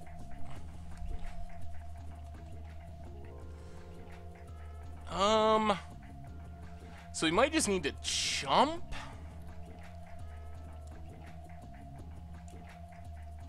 I don't know if we can really afford to take all that damage. Especially since we know they have Gold Knight. Alice Cooper, thank you for the follow.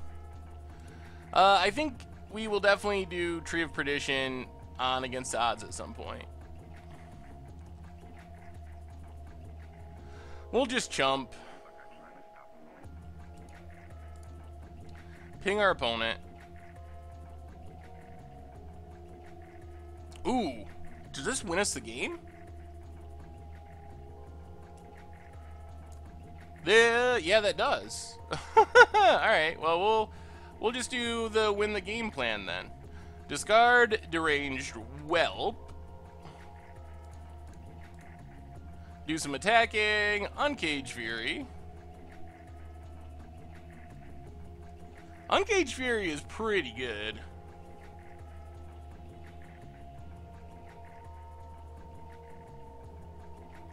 Alright, on to game 3. Was the pre-release more expensive than last time? I don't remember it being 28 tickets. I think that's the same as it's been for a while, if I remember correctly. I believe that's what it was, because packs they value at 4, so that's 24 ticks of packs, and then 4 ticks entry, basically. I think that is the norm. Alright, we'll try this. Let's keep. Well, thank you, Lambake and Verscott. We got a removal spell. No red mana yet. Sanitarium Skeleton. Go.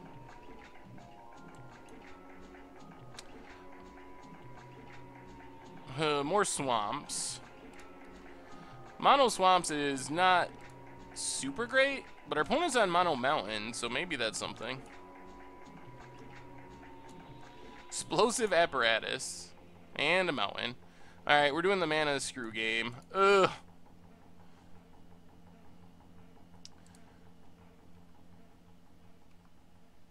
Jeez. All right. Well, hopefully we draw a red mana, and our opponent never draws white mana. Haha! We still can't really do much, but we can potentially do things in the future now. Sanitarium Skeleton going all the way. Is it still a good idea to get a playset of Cocos? If you plan on playing Modern, then yeah. Coffee Frank, thank you for the follow. Will there ever be a day that we have a tiny webcam of your sexy face and beard in the corner of the stream? That'll probably happen. I just haven't really got around to working on it and figuring out the overlays and so forth. Opponent's going to Gold Knight Castigator. So, funny thing we can do here is just let that go, and then boom. Oh no, that doesn't work. That gives it +3. I guess we just gotta kill it. Damage equal to its power. Doubles the damage, but still doesn't kill it. Alright. So let's just murder it.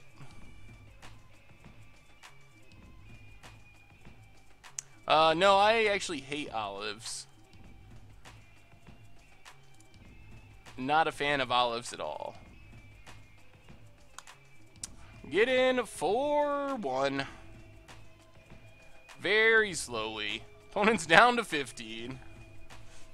Oh, they have their white mana now. So opinions on playing MTGO at work. I'd be careful. I could imagine some companies not liking that.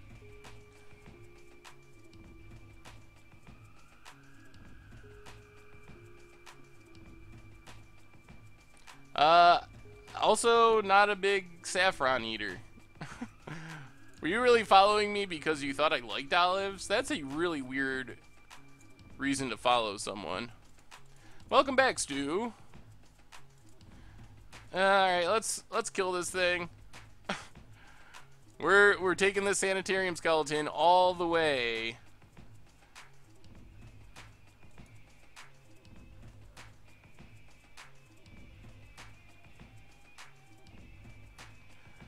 Oh, we're kind of flooding out.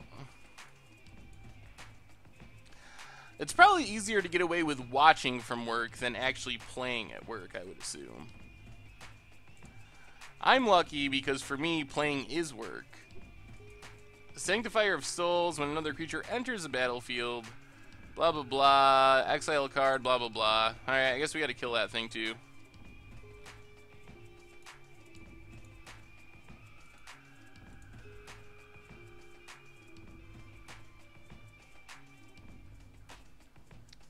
Alright.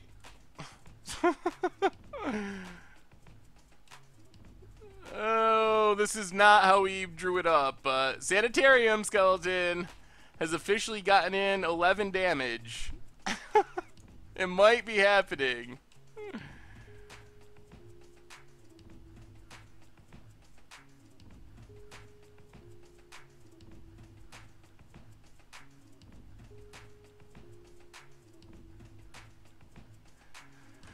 Oh my lord. Steadfast, Cathar, sure. So how much damage can we get in for? We were hoping they'd play something bigger. Or maybe we'll just draw a creature one of these days. That is a creature. That's what we were looking for. Now we're back in the business of potentially just winning.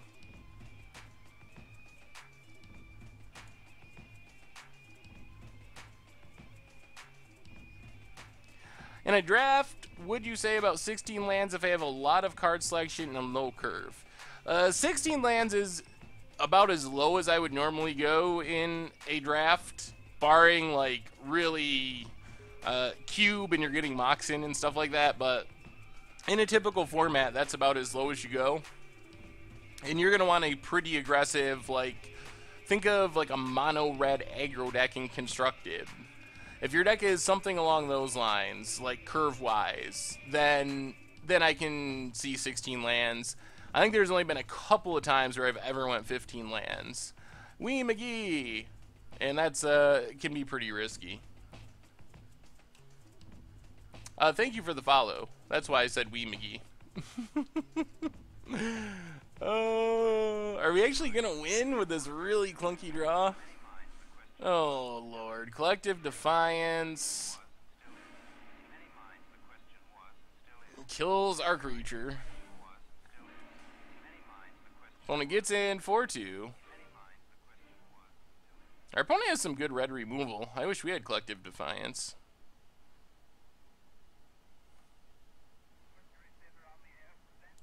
Alright, let's get in for one. Play Weirded Vampire.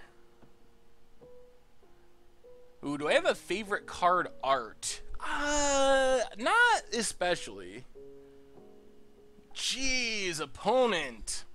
So much removal. I'm kind of hoping they just... I love janky cards. I don't know about the art in specific, though. If our opponent plays something big, we might be able to just beat them with Malevolent Whispers.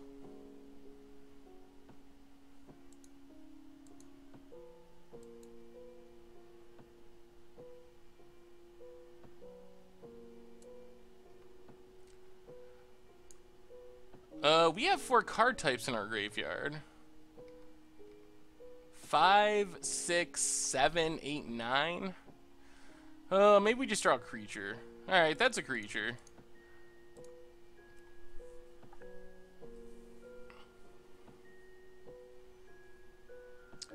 Hopefully our opponent is out of removal, and our hounds can actually get the job done here. They've used 2 really good removal spells, so maybe they're out.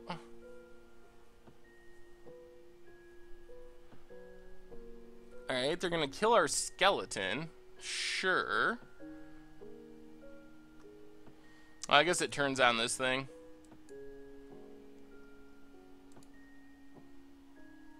Well, if they tap out, we might just win. I am a big fan of the Drew Tucker Surf token. That is true.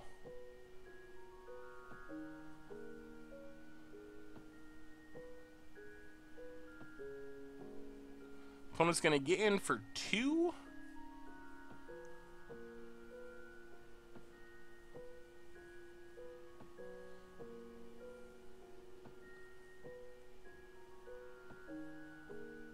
Alright, gets in for 2.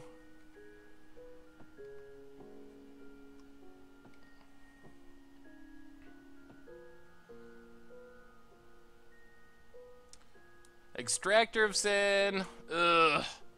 Jeez. Why is that stuck on the screen? Alright. They get to sack something, get an Eldrazi.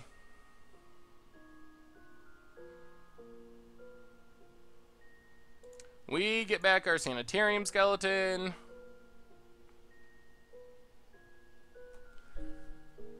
Dance with Devils is interesting. Well, let's just replay Sanitarium skeleton. This is probably all for today, Jank. I wanted to do a stream to make sure we did a sealed league as soon as it came out, but I have to finish up some videos and stuff for Much Ado About Nothing and stuff the rest of the day, so we'll probably be stopping after this league. Good news is, if you're looking for more action, I'm sure there'll be tons of people streaming today, so if you're looking for someone to keep to watch after I'm off. Yeah, I think some opponents do watch the stream, Omar. Gives them a little informational advantage.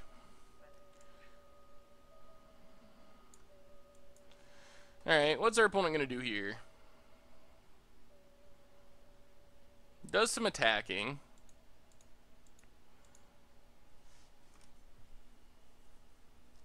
Well, let's Dance with Devils.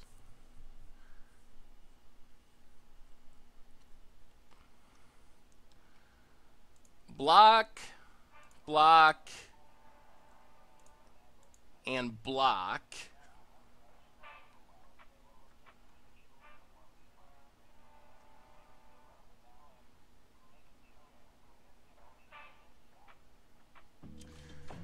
Oh, we're getting close to being able to steal this win, but our opponent has cards in their hand, which is the biggest problem. And we don't have discard outlets.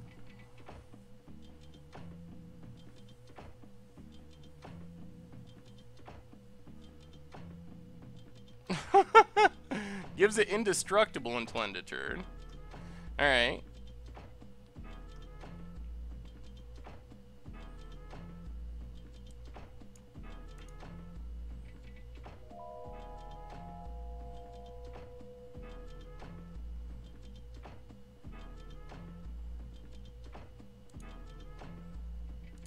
Now let's shoot down that thing.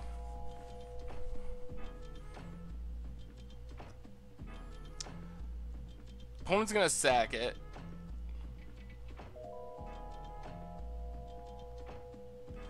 It's another Eldrazi.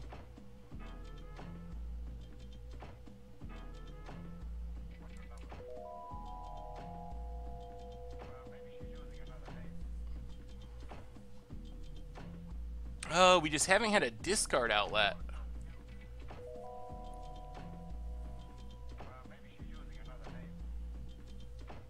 Hits the floor. Thanks for the follow.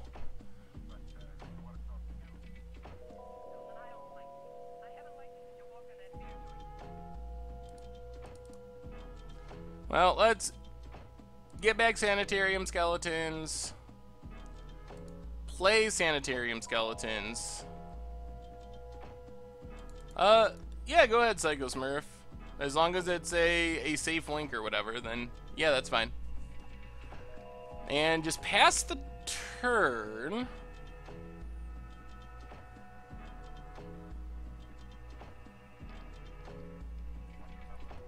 Our opponent's stuff having vigilance is also kind of annoying.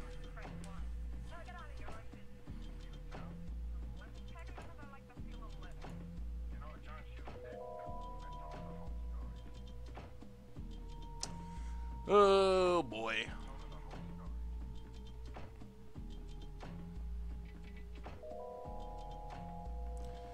Yeah, let's just block with Sanitarium Skeleton. Block with Stromkirk Mentor.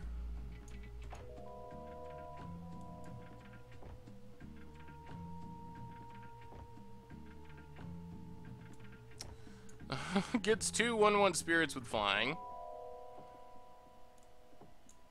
And another spirit. Now we get a deranged whelp. Get back Sanitarium Skeleton.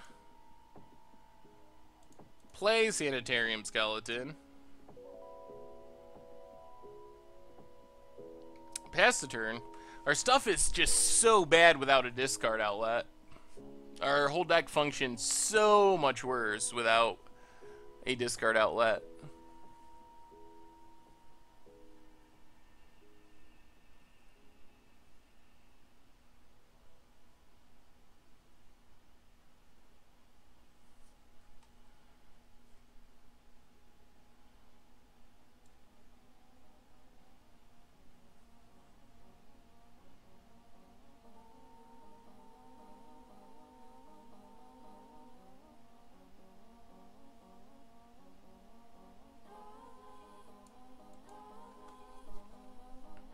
Oh, personally, I think that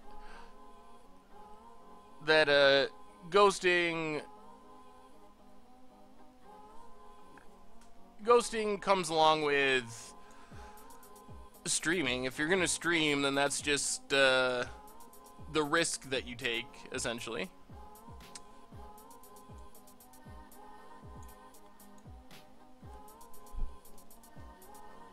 I get to kill one of our creatures.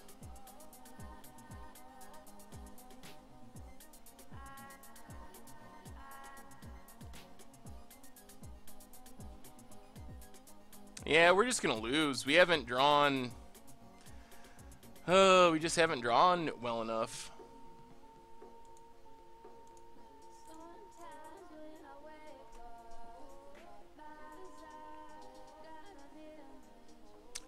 On the other hand, I think the argument that...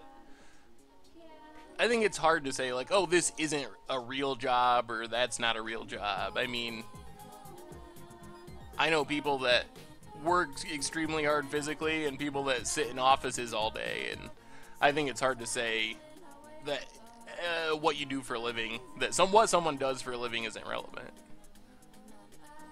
But as far as streaming, I think that's just, if you're gonna stream things live online, then that's gonna happen sometimes. I also think if you're playing like a high value tournament, if you're playing a MOX or something, I think it's perfectly legitimate to stream on a delay in those cases. I personally don't care. I'm streaming leagues and like queues and stuff, so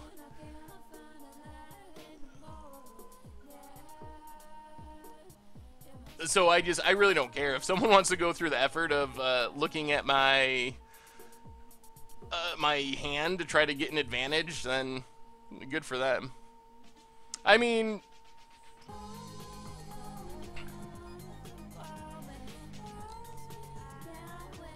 streaming isn't my job, but working for MTG Goldfish is my job. I'm the content manager for MTG Goldfish. Streaming falls under part of my job, so it is included along with a lot of other things, but it's a relatively small part of my job compared to everything. Ended up getting a promo Tameo. That's pretty sweet. But I know people that that stream full-time.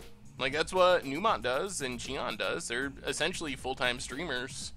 And it works for them, so it is something you can do. Definitely easier, I think, in other games than Magic. Magic isn't one of the better streaming games. Alright, heading into round 5, currently 2-2 with our pretty poor pool, but we're still getting there.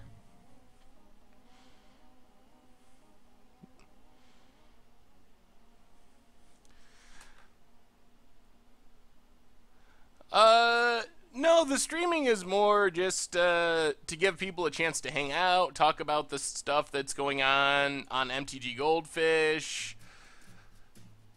talk about videos. So it's not really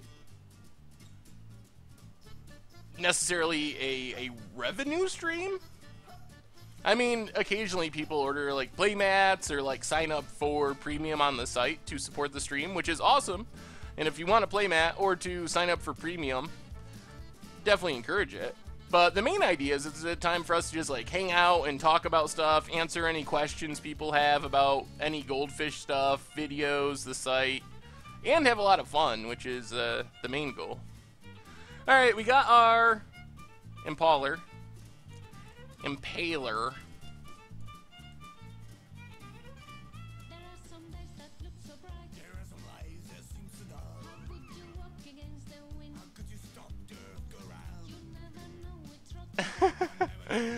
No, winning and losing. It's not about winning and losing. It's about having fun. That's the main goal of the stream, is to have fun. And you're right, a lot of times, well, I don't know about a lot of times, but sometimes the best and most fun moments of the stream come in losing, so. Nothing wrong with losing. Alright, get in for one with the Impaler. What's going on with Commander Clash? I think I heard last night that Jake is leaving. It is true that Jake is leaving Commander Clash. We got an episode, I think, coming out tonight, and Jake talks about it a little bit. It's kind of his last episode for the time being. So Jake is leaving Commander Clash. That is true. Can we yeah, we can attack here, right? Discard this. Yeah, let's just get in the damage. Why not? So discard Distempered Blood. Madness it.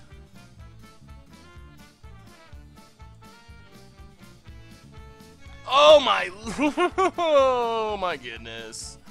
And then somehow click through our combat. We're playing Sealed, Red-Black Vampires. Well, that was 6 damage that we should have gotten in there. That might mean we lose. But yeah, Jake just hasn't been feeling inspired to build commander decks, essentially, lately. So he's going to take a break.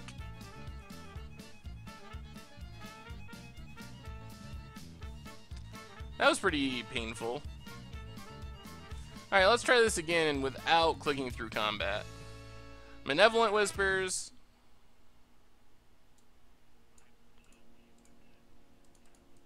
Steal their Brazen Wolves. Tag with everything.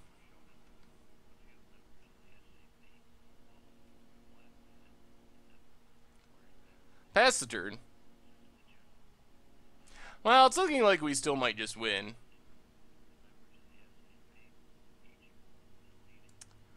Advanced Stitchwing. Discard 2 cards, return it to the battlefield tapped.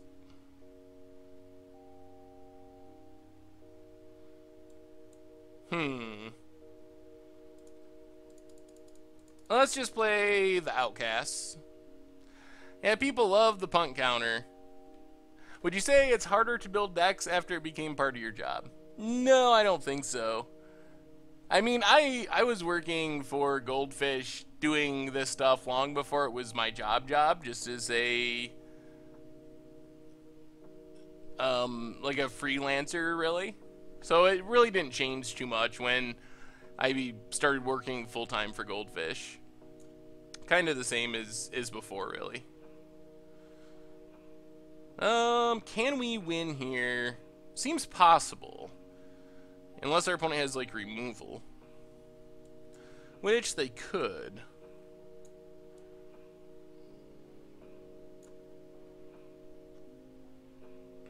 Alright, let's try it. Go to combat. I'm very lucky. I love my job.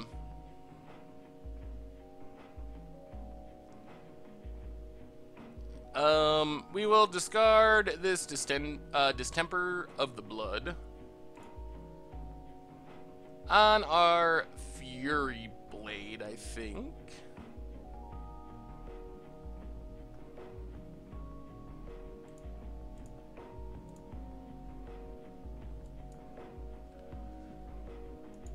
Do some attacking. See if our opponent has instant speed interaction, or else we might be able to just win with Uncaged Fury. See how our opponent blocks. Blocks there, blocks there. What does this mean? Why would they block this way? How much are we getting in for? Like 3? I don't know if it's worth going for it here. Yeah, let's just let it go. I guess they're just chumping. If they do something, then we might Uncaged Fury. Creature gets +3, +0 until end of turn. Alright, let's go for it. Uncaged Fury, potentially for the win.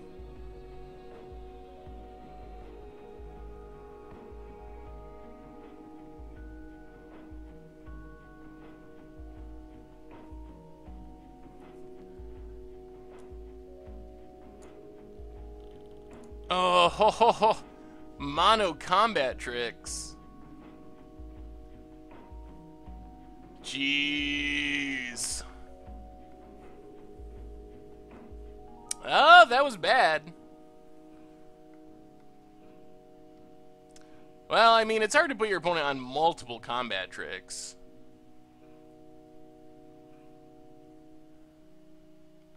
Alright. That prowess thing. Yeah, get in there, Wharf Infiltrator.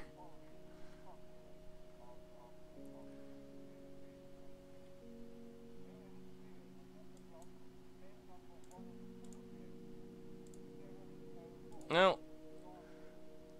Let's kill that thing.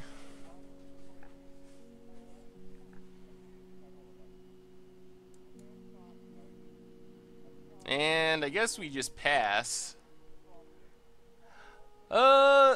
Richard named it that. I don't think there's any great story behind the name, really. Glock guy.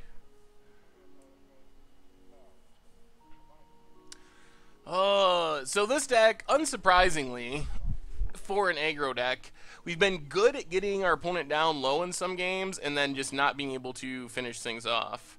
Do they really draw another combat trick? They're just playing every combat trick in the world?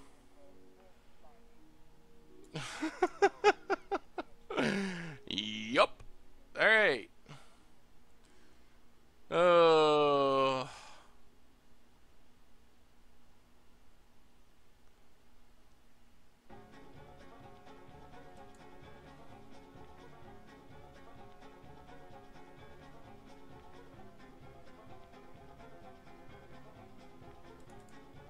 Well, Strongkirk condemned. The problem is now they just get to start making Eldrazi every turn, and there's not much we can do about it.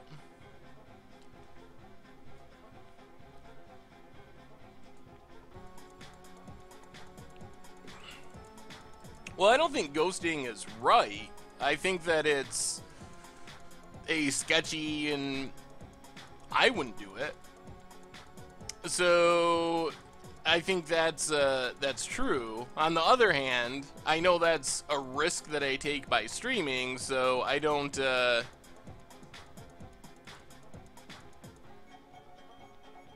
necessarily get mad at someone when they do it, even though I wouldn't do it personally. Because I just know that that's what has potential to happen when you stream a game live, so. Alright, let's not get too rowdy about ghosting.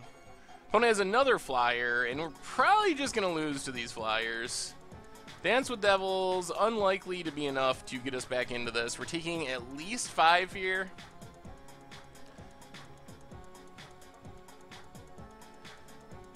Snapcaster and Lightning Bolt would be an out.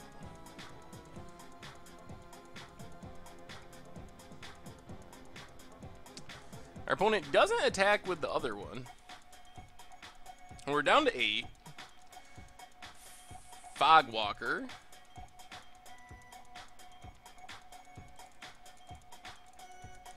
Well, there's the Dance with Devils. We could draw... I don't even know. Well, I guess this Vampire.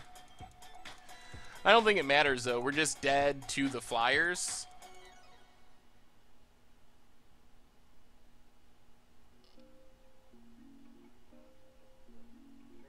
Opponent gets in for a bunch. Alright, well, good to know. Our opponent is playing a million combat tricks. I don't think they're necessarily good, but they're playing many of them. I guess we can bring in Inner Struggle, go down this Masquerade, and try it like that.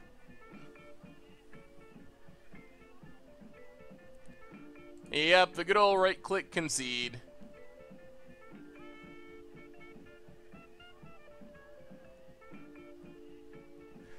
Alright, well, we could play first. And... Alright, we got a Tormenting Voice, so I guess we can keep this. It should find us more lands.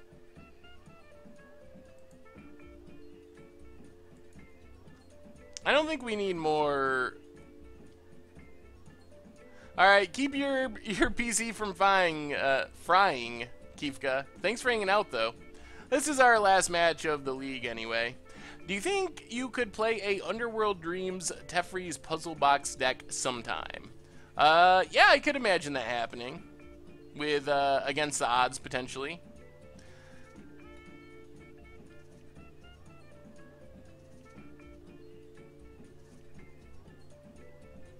Alright, Mountain Goo.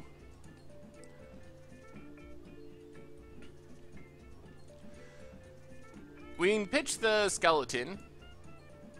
When our LGS watches a much Bruin against the odds, probably your favorite part is seeing how fast you can right-click concede. Well, I'm pretty fast at right-click conceding. I've learned to be good at that over time. It's one of my specialties.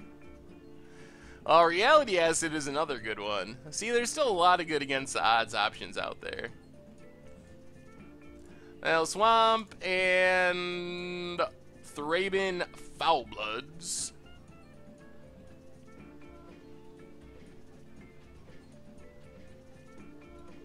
Pass the turn. See how this Thermo Alchemist actually performs.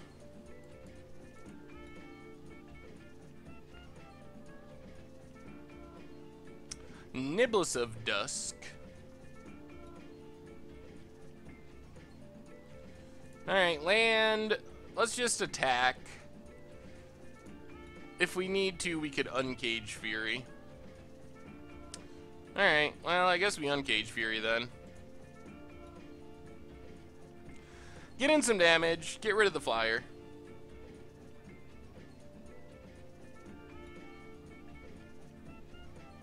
Oh, get in some damage, rather.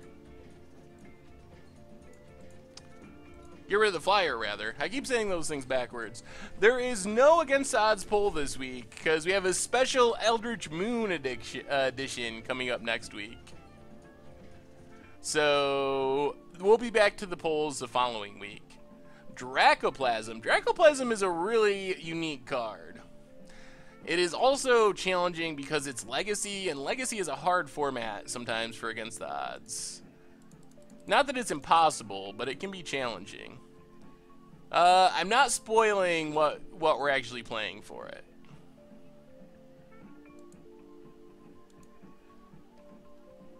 But you can probably get a pretty good guess. Because it's from Eldritch Moon, and it's one of the cards that you would probably guess if you were going to guess the best Against the Odds card in Eldritch Moon.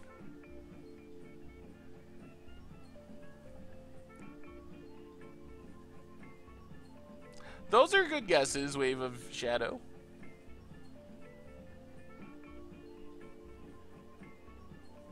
Sigarda's Blessing Core Ally Equipment deck.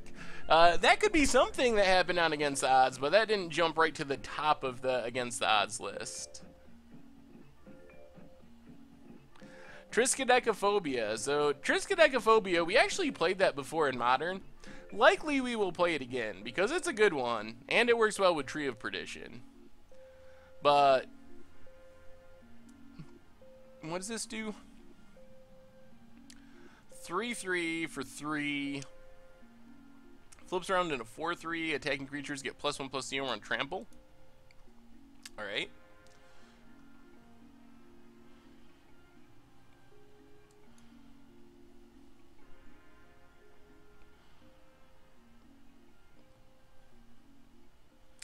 Might be able to get a good blowout here. Deploy the Gatewatch is another good one. So let's... Distempered Blood to turn on Delirium. What? Sorcery, instant. Oh, that doesn't even turn on Delirium. Well, that's alright. We can still do some attacking. Swing with both.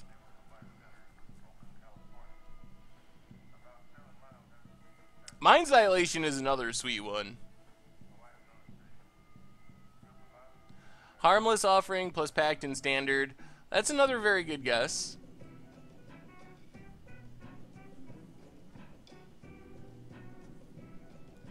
Opponent blocks. Alright. Were they just gonna pump this thing to try to trade? That's actually fine too. They pump. They pump. We just kill it.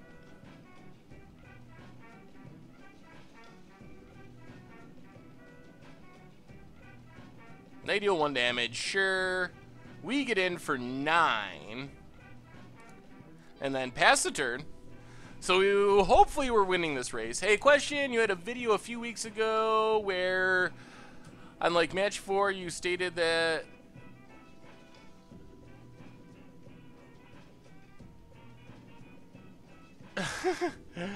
no, I just I know what video you're talking about. I probably could have edited that one better. But for some reason I started the match and I went into the intro like if I was saying it for an instant deck tech. Hello everyone, it's Seth, probably better known as Saffron Olive, and realized halfway through that I wasn't recording an instant deck tech, but I was recording a video, so I stopped, but I forgot to edit it out, so you got to hear that blooper accidentally. Because then I did the right intro after that, so it's not a recording by any means. It's just recording a lot of videos and sometimes getting mixed up between them. Alright, let's get back Sanitarium Skeleton. Well, I'm glad you got a kick out of it. Play Sanitarium Skeleton. Yeah, Gisela has the ability to wreck people in limited. That is for sure. No discard.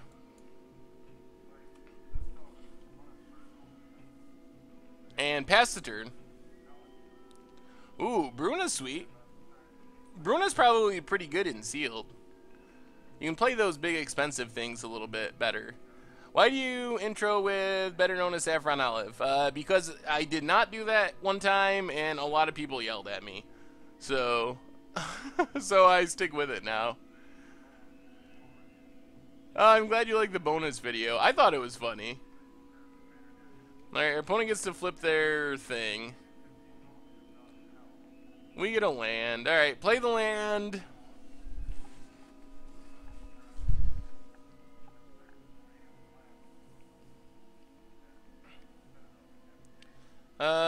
No attacks. We're just gonna pass and flip this werewolf, and hopefully that'll be able to win us the game next turn. We can also discard this land next turn to pump up Fury Blade and still not turn on Delirium. We're not good at turning on Delirium. I don't know if we're going to actually do blooper videos all the time. That one just came up because I thought it was funny, so I wouldn't expect that every time or anything. Just one of those things. Flip our werewolf.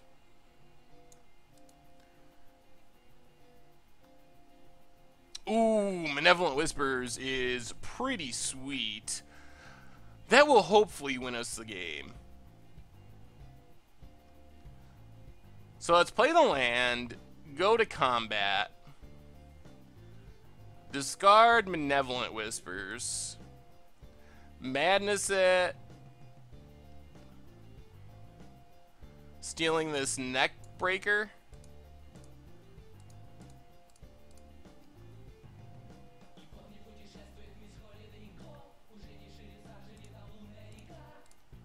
And just go with the big attack. We'll leave back the skeleton. And that should just finish the game. Alright. This is it. It all comes down to this. 2-2 in the league. 1-1 in the match. So I think this determines whether we actually like come out ahead in prizes or at least break even in prizes or not. Yeah, I think that was lethal. I mean, our opponent scooped anyway, but... Pretty happy with my first few Eldritch Moon pulls. Gisela, Handwear Battle Mitts, Ishkana. Nice. Those are good pulls.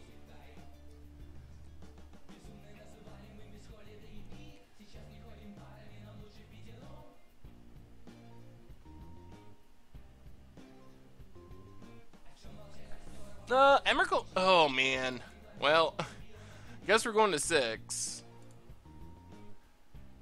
Alright, we can try this. And we'll keep that. I am a regular employee of MTG Goldfish. I do more than just streaming, so I'm a regular, normal employee like any other website. Just happens to be that MTG Goldfish, the site that I'm employed by, focuses on magic stuff. And I get to make janky magic decks all day. Alright, Swamp Goo.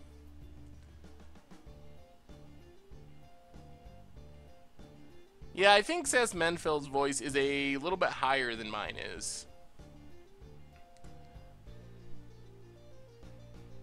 Well, this is the first Magic Online pre-release. Niblis of Dusk for our opponent. Mountain, and I guess we just gotta pass. It is a pretty sweet job. I definitely will admit.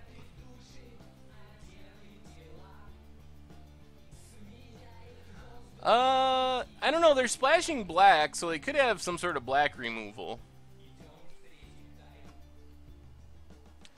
But it seems pretty good. They could also have some sort of bounce that would be annoying.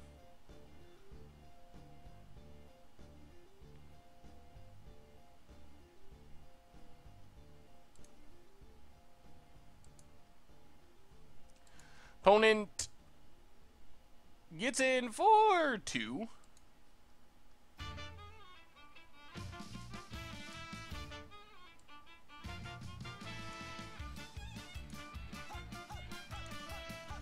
Down to 18. Yeah, Baron Glory is another one we'll have to get to eventually. We're probably just going to murder that thing. That's pretty big.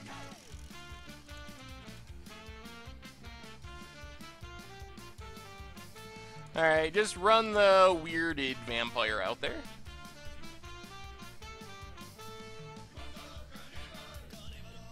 Yeah, this song's pretty catchy.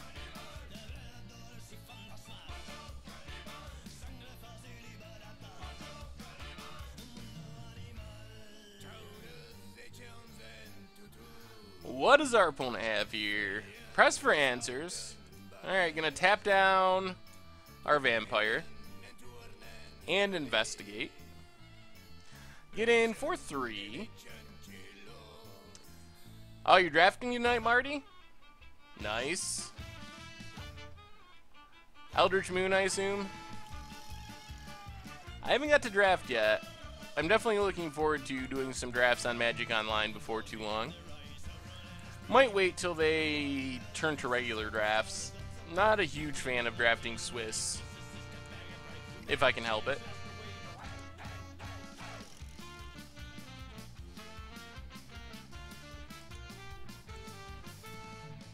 Alright, opponent sacks a clue, draws a card, plays a land. Well, let's just run our outcasts out there.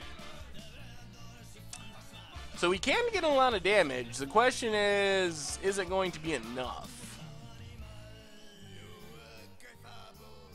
Oh, God. Alright, they managed to kill our werewolf. So they do have some removal. Well, we could use a removal spell for this Niblis. Yeah, that's why I don't like Swiss. The waiting really catches up with you after a while. There's nothing wrong with Swiss. I'm just not patient enough for it. Because you gotta wait for every player to finish every round. And in...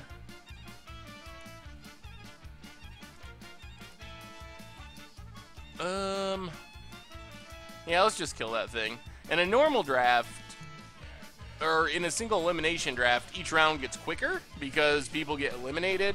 But in a Swiss, if you have one slow player, geez, our opponent does have a lot of removal. They can just slow down the game every single round for infinity. Box sealed? Box sealed sounds pretty sweet. Ooh, Guy Reach Sanitarium. Thank you, opponent.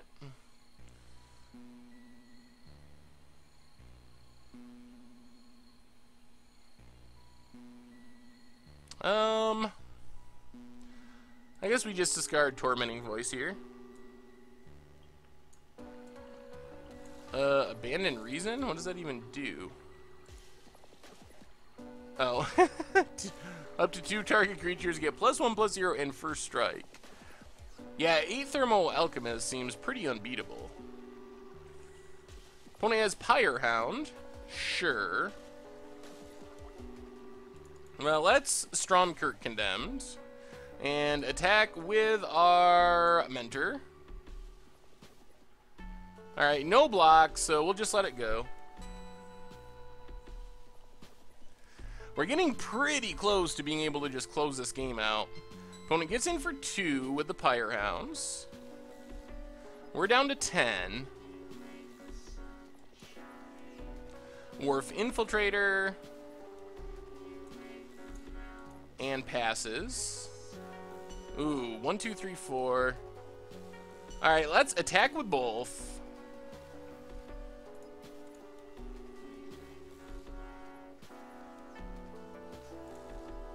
Discard Distemper. Pump up our team. Madness Distemper. On... I guess it doesn't really matter.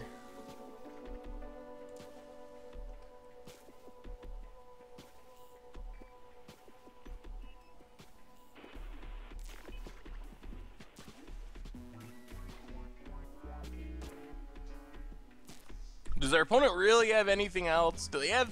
Alright. Resolves. Condemned pumps things up. We get in for 10. Put our opponent down to 3. And we have Dance of Devils in hand, so we might have it. We are super close. Opponent goes to attacks. Alright. Dance with Devils.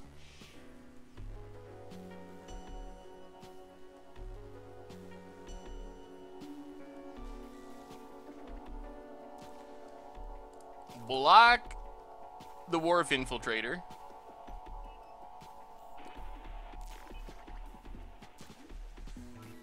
Yeah, our pool was not great. Oh my goodness. Are you for real? Are we really gonna die to some jankness?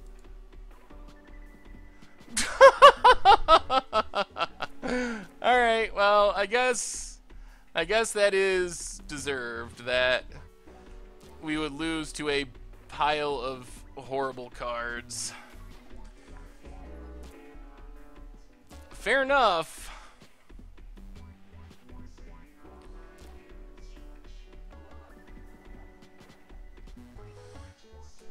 I mean, the Hound has Trample. I guess if we thought, oh, our opponent probably has... The Hound has Trample. So we literally would have had to predict that they had 6 power worth of pump spells in their hand. So I don't think that blocking there, if it didn't have Trample, then I would agree. But because it has Trample, well, yeah, but you can't play around. You can't play around double random pump spell. Like, our opponent had a couple of 3 cards in their hand, so it's just, that's not the kind of thing that you can play around.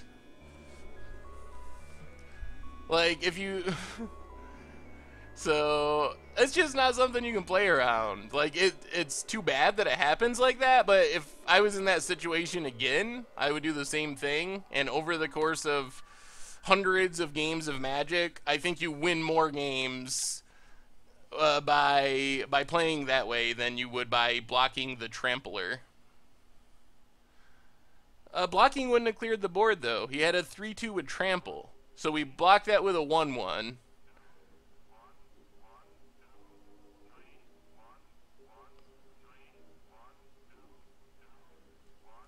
There's absolutely no reason to not block because you take damage from it dying, but I see your line.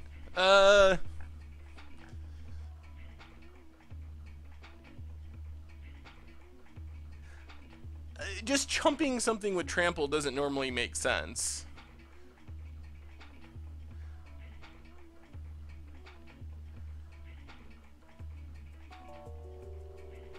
Okay.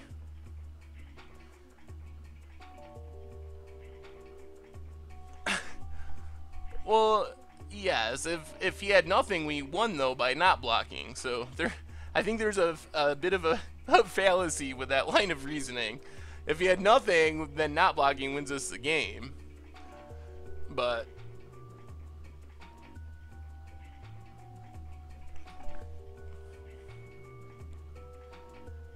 I don't know.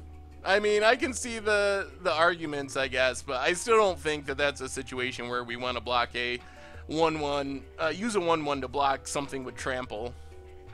I think our opponent just had the right combination of cards, so good for them. I mean, that is what you need to deal 10 damage. So overall, our league was not great, but our pool was not great, so we made the best of it.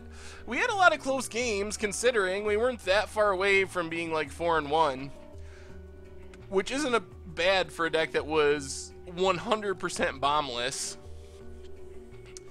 So I don't know. I mean, I don't think it's the worst outcome for a deck that just had literally 0 bombs. So anyway, Eldritch Moon seems sweet. The fact that our 0 bomb vampire deck was actually competitive and won some games and almost did even better than that. So anyway, everyone, if you got time this weekend, jump on Magic Online, try out some Eldritch Moon. Got drafts and sealed. It's pretty sweet. But we'll have a Commander Clash coming out tonight, and then all the normal stuff over the weekend, and then we'll be back all next week with Eldritch Moon stuff. So we'll have Eldritch Moon for Budget Magic and Against the Odds, and of course we'll be checking out some of the new cards on stream as well. So thanks everyone, have an awesome weekend, definitely appreciate you hanging out, and I will talk to you soon.